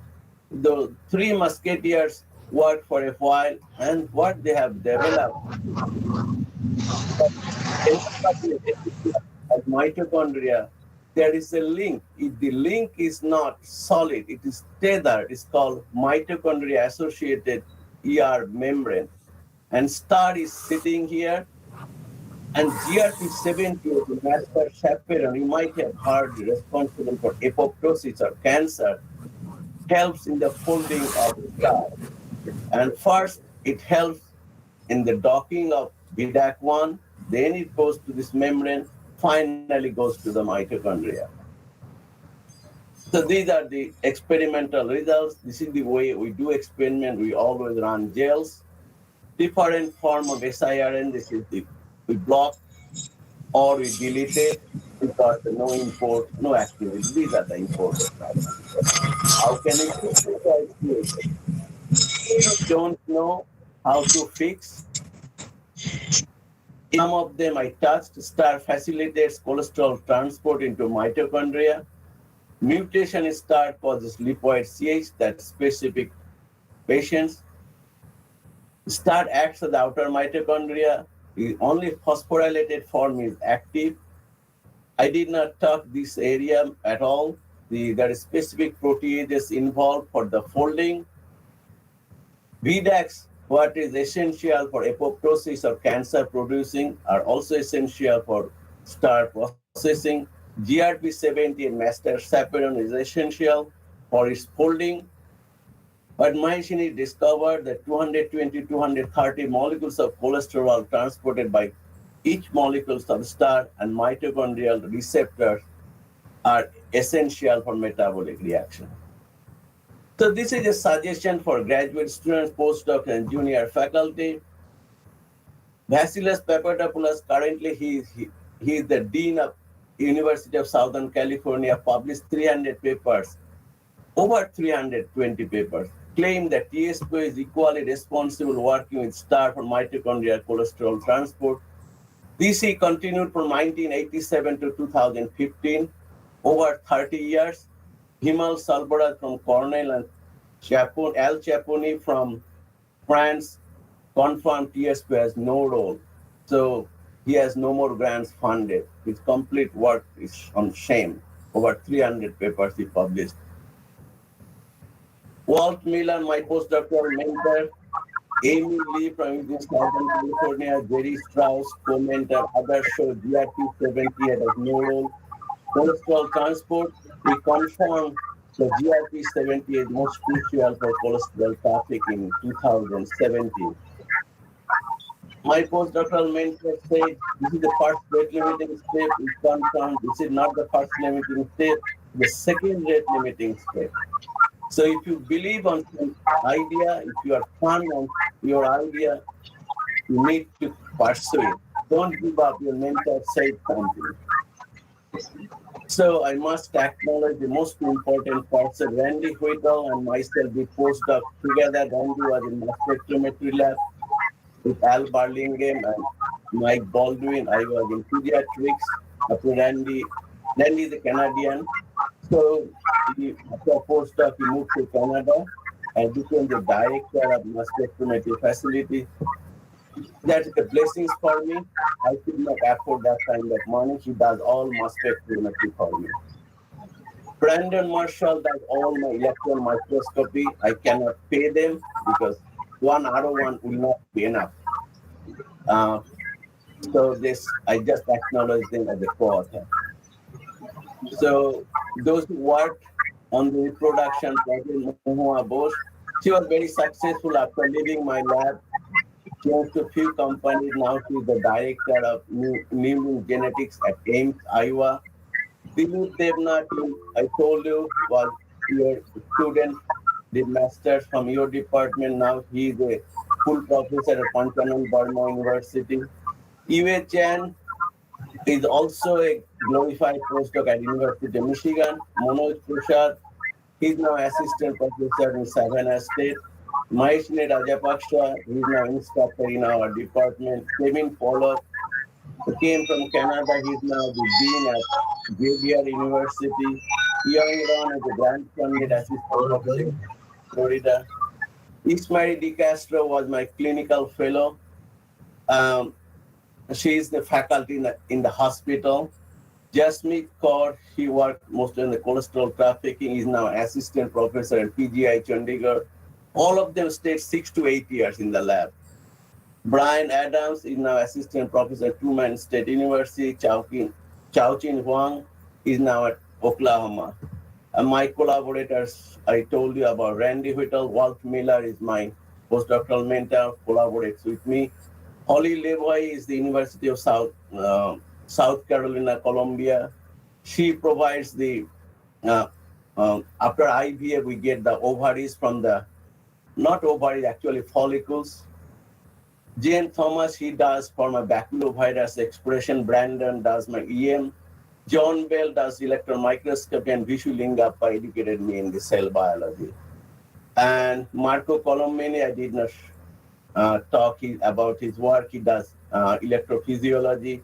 And Mike Baldwin educated me in the area of biological mass spectrometry. And finally, I was supported by NIH, March of Dimes, American Heart, Navicent, Pfizer Foundation, Pfizer, Florida Department of Health, and currently Curtis and Elizabeth Anderson Institute.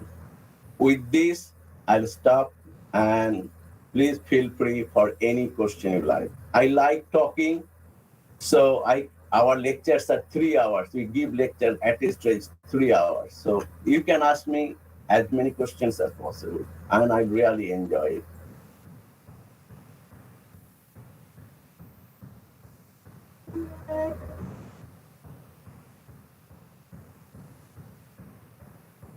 I can't hear. I see your lip is moving. I can't hear. Hello? I can't. Yeah. Yeah. Now you can hear me? Yes.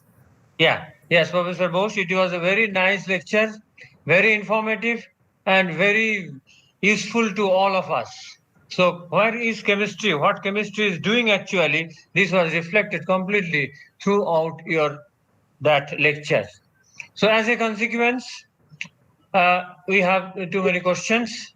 Just like our Professor Emin Roy, he is asking you, rather, he has a query because he had some problem very recently with his heart. That's why he has put you a question. What are the main reasons for heart block? Yes, What are the main reasons for heart block? This is my question. Okay. Cholesterol, I talked to you. You have platelets, okay? So if you have seen live heart's arteries are, if you have 4 or 5 kind of hairs, you accumulate together, it will be the size of an artery. So those arteries over a period of time accumulates layer. What kind of layer? Like if you are eating every day fatty foods and you are not doing exercise, what happens? It creates a minuscule level of layer gradually over a period of time. Only way you can reduce using exercise. I go to the gym every day, 6 days a week, 1 hour every day. Follow exercise. I'm totally sweat. When I come out of the gym, I'm totally drowned. Understand your answer, and I am very happy. Okay. I very good. You need to work out, not Yes, like. I think Professor Emin Roy is convinced by your A nice answer. So, Professor Bose, one more is there. Bonita Sinha, she wants to know Yes, please. about GMAP5 protein and GSK3 enzyme. About to know from you GMAP5 protein and GSK3 enzyme. I have no idea. I'm Yeah. I'm straight. I have no idea. I don't want to beating down the bush. Manika, basically Professor Bose is from chemistry. Okay, so you don't forget it. So anyway, No, not chemistry, Pranab. It's like I was interviewed for a job in '99 at UC right. Lawrence Berkeley. That time, my search committee chair was Mohan Das Norla. You might know the name. Yeah. He was a graduate from IIT Madras on electrical engineering. Right. PhD from WashU, St. Louis, on red cell physiology. He became the Right. director of Right. red cell at Lawrence Berkeley. Under him, there were several National Academy members who were working. He is now the director of New York Blood Bank. So how you will move, what is your interest? That's will drag you. Yeah, that is also, you also made me surprised. From the laboratory of JDK and Professor Sushil Chakraborty, what Yes. Himanshuda is doing now. Yeah, it's get me surprised. Yes, really. So that is the goal of chemistry. Yeah, my dear students, just see the lecture of Professor Himanshu Bose and see he was basically working on the parameters with the molecules, the parameter with the physical chemistry. Now he is handling the cholesterol kind of things. Yes, how it is not only cholesterol kind of things, how it is working, how it is playing with us, our system, isn't it, Professor Bose? Call me Yeah. Himanshu. I'll be more pleased if you call Okay, me. okay. Yeah, I'll do that. So one more, sir. One more, Himanshuda, one more. Please, So go he is also our student, Kaushik. Kaushik has asked you, what is the taste needed for a woman in first trimester? What is the taste? What Taste is the- needed for a woman in first trimester? You can get the pregnancy test less than 8 days, okay?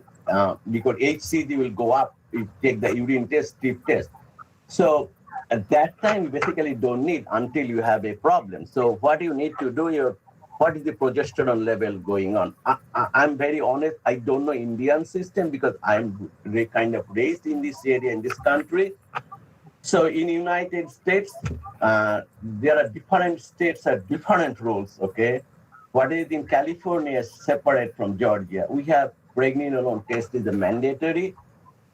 If a woman, especially young age or later pregnancy, goes to the clinic, must have to go get their progesterone level checked. Progesterone level should be very high.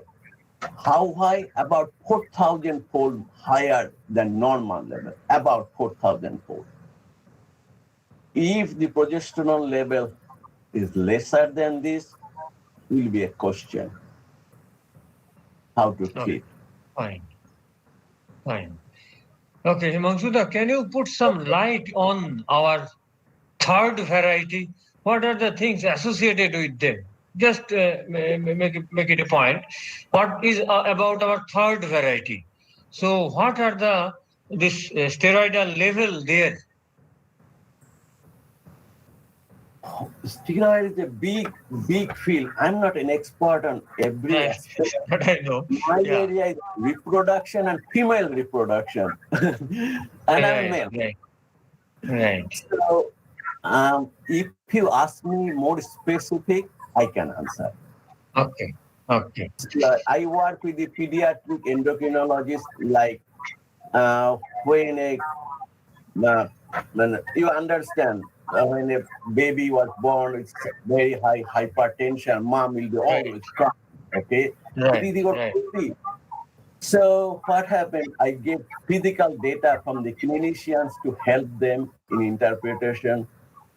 And I don't do anymore this kind of genetic analysis. This is a patent now in the United States. So if you ask your insurance companies, they will do your gene profiling, and we'll send you the report. What I help the clinician is a kind of favor that, okay, ask to get the CAH profile and help you interpretation. Fine. So you had a number of patents also, Himanshuda? So many patents you. Right. I'm lucky. And yeah, very, very good. And reviewers of so many kind of journals. Yes, I'll note it. I'll make it a note so that I can send some papers to you, isn't it? Anyway, so any further questions to or Dada Himanshuda? Please, Any please, further questions? I can encourage. Ghosh, I have a question. Professor Ghosh, Yeah, I have yeah. any other questions. Hello? Yeah, Yes, please. go ahead. Professor, Go ahead, Mohan, go ahead. Professor Bose, I have one question. So that is, I understand your heart block, reasons of heart block already you mentioned. So that is, one thing is that there are, the treatment of the heart block, heart attack is that one is the stent and another open surgery. Which is better? So this is an area very sensitive and touchy. So when the heart is blocked, like if you want to come out of the department, you need to have a clean road. If your road is not fully clean, you'll have to have a zigzag way.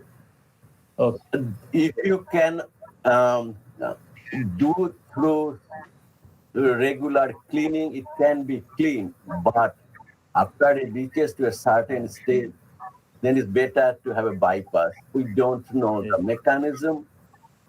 You'll have to remember, in United States, mortality rate of cardiovascular diseases are more than all the combined diseases together. Think about this. Okay. So if you have a blockage, Okay. then don't delay, get it clean, do a bypass, you'll be fine. I got my father's bypass at the age of 81. Okay. So, Yes. 82, yeah, you are 82. Any further questions? Any further questions, please? I have a question, Himanshuda. Please. Where your spec has gone? I am now 25, so I don't have the glasses here, it got inside. Right. Yeah, I missed your that. Very good spec. And yes. I need only for driving little bit. Right. Okay, Himanshuda, regarding my some work on steroidal compounds, Yes, I made one compound, rather a series of compounds, cholesterol, stigmasterol, beta-sitosterol, where ring A has been hydroxylated. Hydroxylase is too many. 1, 2, 3, 4 hydroxy groups we could able to introduce in ring A.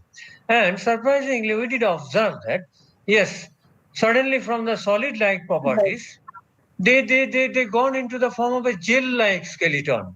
And to analyze the gel, I sent my scholar into IISc Bangalore. He worked with Professor Uday Moitra also, and he has characterized the gel-like properties of the and the gel properties of the steroid also. But we could not find any application. Rather, we did not try it for gelation and its gel-like with the gel-like properties. What would be the consequence of its biological activity? Can you suggest or put some direction so that we can work more on that kind of gel-like behavior of the steroids? You can do your activity as you won't have to depend on anybody. So like we suggest try to become more independent by yourself. Like if you take help from person Y or Dr. Misra or Dr. Roy, so you are adding an additional probability of mistake. You don't know how Dr. Misra or his lab did, or Dr. Roy's lab or his students did. He might be honest, he counted on his own students. So in addition to your own problem, you are adding another factor. I can send you detailed thorough information. Just get us cells. You can have an incubator, cell incubator. Go cells, you can do it. You don't need a rocket scientist in your lab. You can do it, just minimum supervision. You need just a hood, I'll Okay. give you the specific Please, cell please line guide me in that way. Okay. Okay. and That will help me a lot. reagents what you need to do the measurement of assay. But Right. you will have to start, you will get somewhere. That I can't tell now. Depending on the initial outcome, you can work out. I will help you. Fine. Thank you so much. Thank you so much. You're welcome.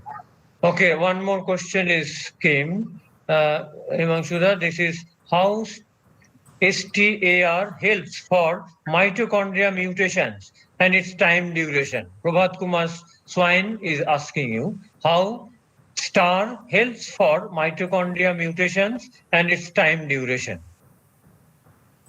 Oh, where is he? I might talk to him because mitochondria, the whole organelle, mitochondrial mutation, or he wants to STAR mutation goes to mitochondria.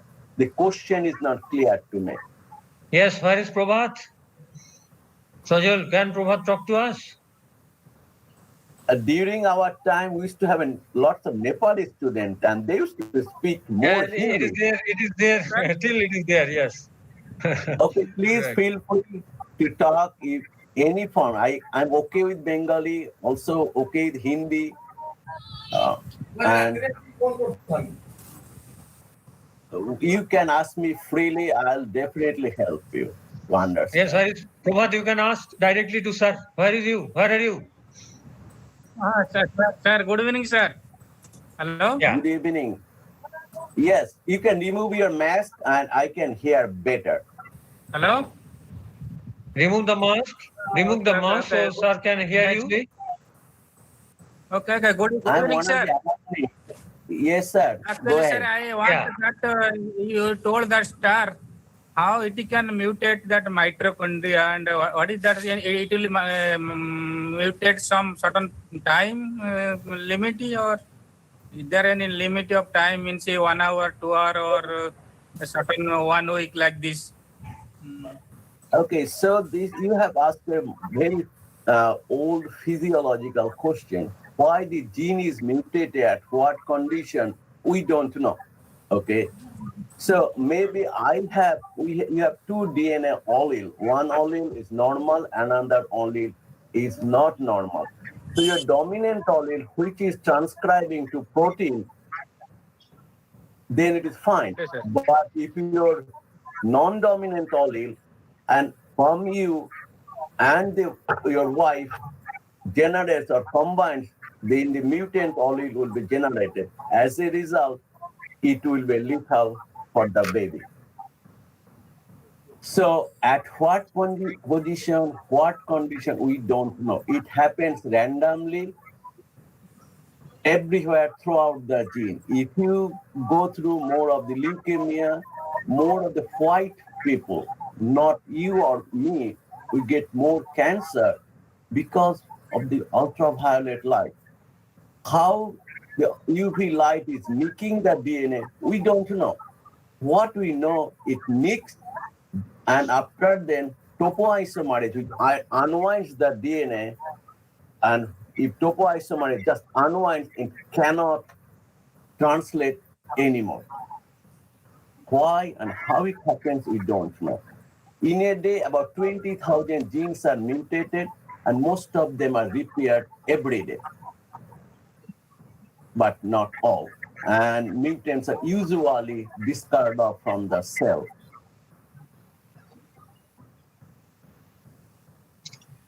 Okay, is it clear, Prabhat? Okay, sir. Thank you. Thank you, sir. Thank you, sir. You welcome. Okay, Himanshuda. Yes. Yes, If you have any message for our students, please convey from your side. Message for our PG students and research scholars. Please convey your message to us. Say, since I'm pretty old, I have to review lots of NIH grants. I can tell you, a few months ago, I was reviewing a grant, and I saw last name Indian, Roy, and I started checking his biosketch. He did BS or BSc in mechanical engineering from Jadavpur.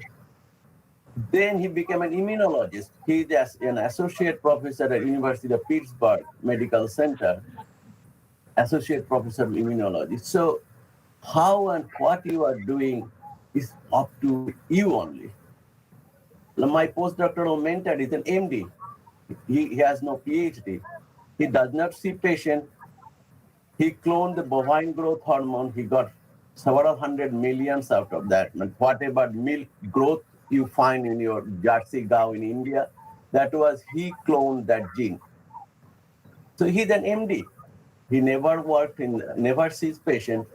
He's always he's a laboratory scientist. So this is your desire, what you want to do and how you will drive your car. Should I answer to you? Yeah, it is a very good message to our students. Don't see everything through your mentor. You see by your own eyes. Right. Your mentor said something does not mean that is true. Maybe mentor has many active, mentor has 20 students. He's not a god. He has an idea, gave it to you. Now you figure it out. Fine. And finally, what would be the scope of our students to make a trip to your place?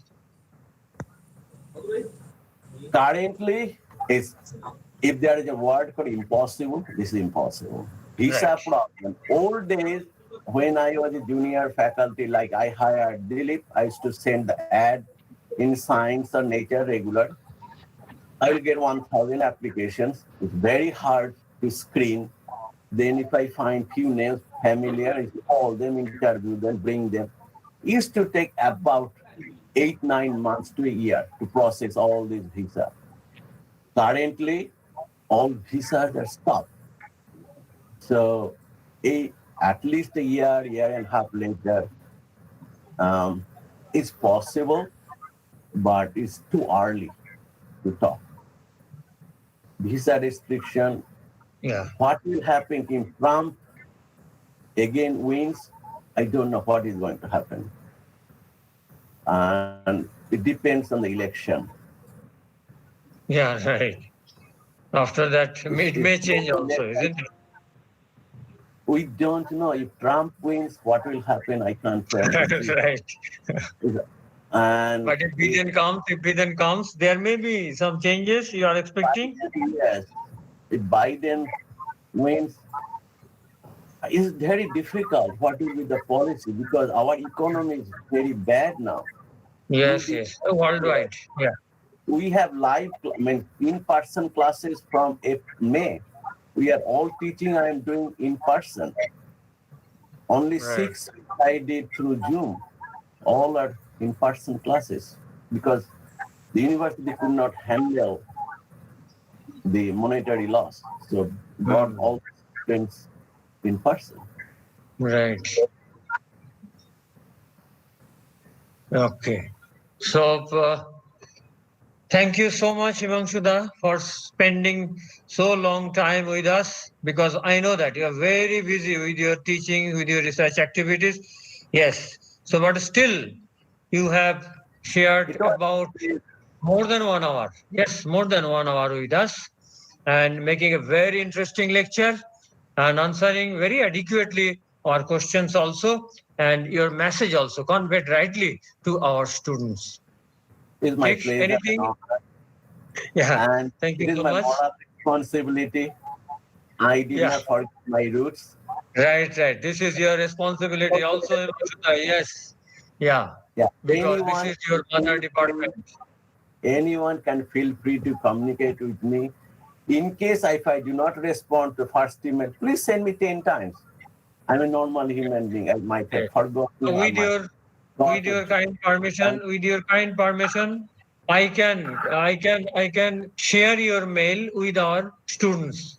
Of course, anytime. Yes, your mail ID. Yes. Free to talk, communicate anywhere I can. Right. ঠিক তাহলে হিমাংশুদা আজকে আমরা এখানেই শেষ করছি। Okay. Thank you so again. much. And it was a great honor. And look to Right. see everybody, but I don't know. I hardly can remember your face and Dr. Roy, etc. all. Right. Yes. I also find hard to get it because you were without spec. Right. But Yeah. still. Yeah. So nice to meet you, to see you after a long time. Thank you. And to listen from you. from you. Yes. right. Sometime when I'll be back. Okay. Yeah, I Thank you so much Bye for now. your Go ahead, nice Dr. talk. over, okay? Yeah. Please, anytime. Okay. I thank all the speakers for their nice deliberations, and I'm sure that we, the faculty members of the department and the students, are immensely benefited. And I'll personally request Professor Himamshu Bose, whenever next time you visit this part of the world, you please make it a point to come to us. Okay, sure, I will. Okay. Yeah. Possibly 2023. Yeah, so we'll be looking forward to it. Sure, I will definitely. Thank you again. Yeah. So with this, Bye. thank the conveners of today's program, Professor Bhaskar Bishwas and Dr. Sajal Das. And with this, I thank all the participants, and let's meet on another occasion. Sure, I will. Yeah. Bye. Okay, bye. So today's program comes to an end. Thank you very much.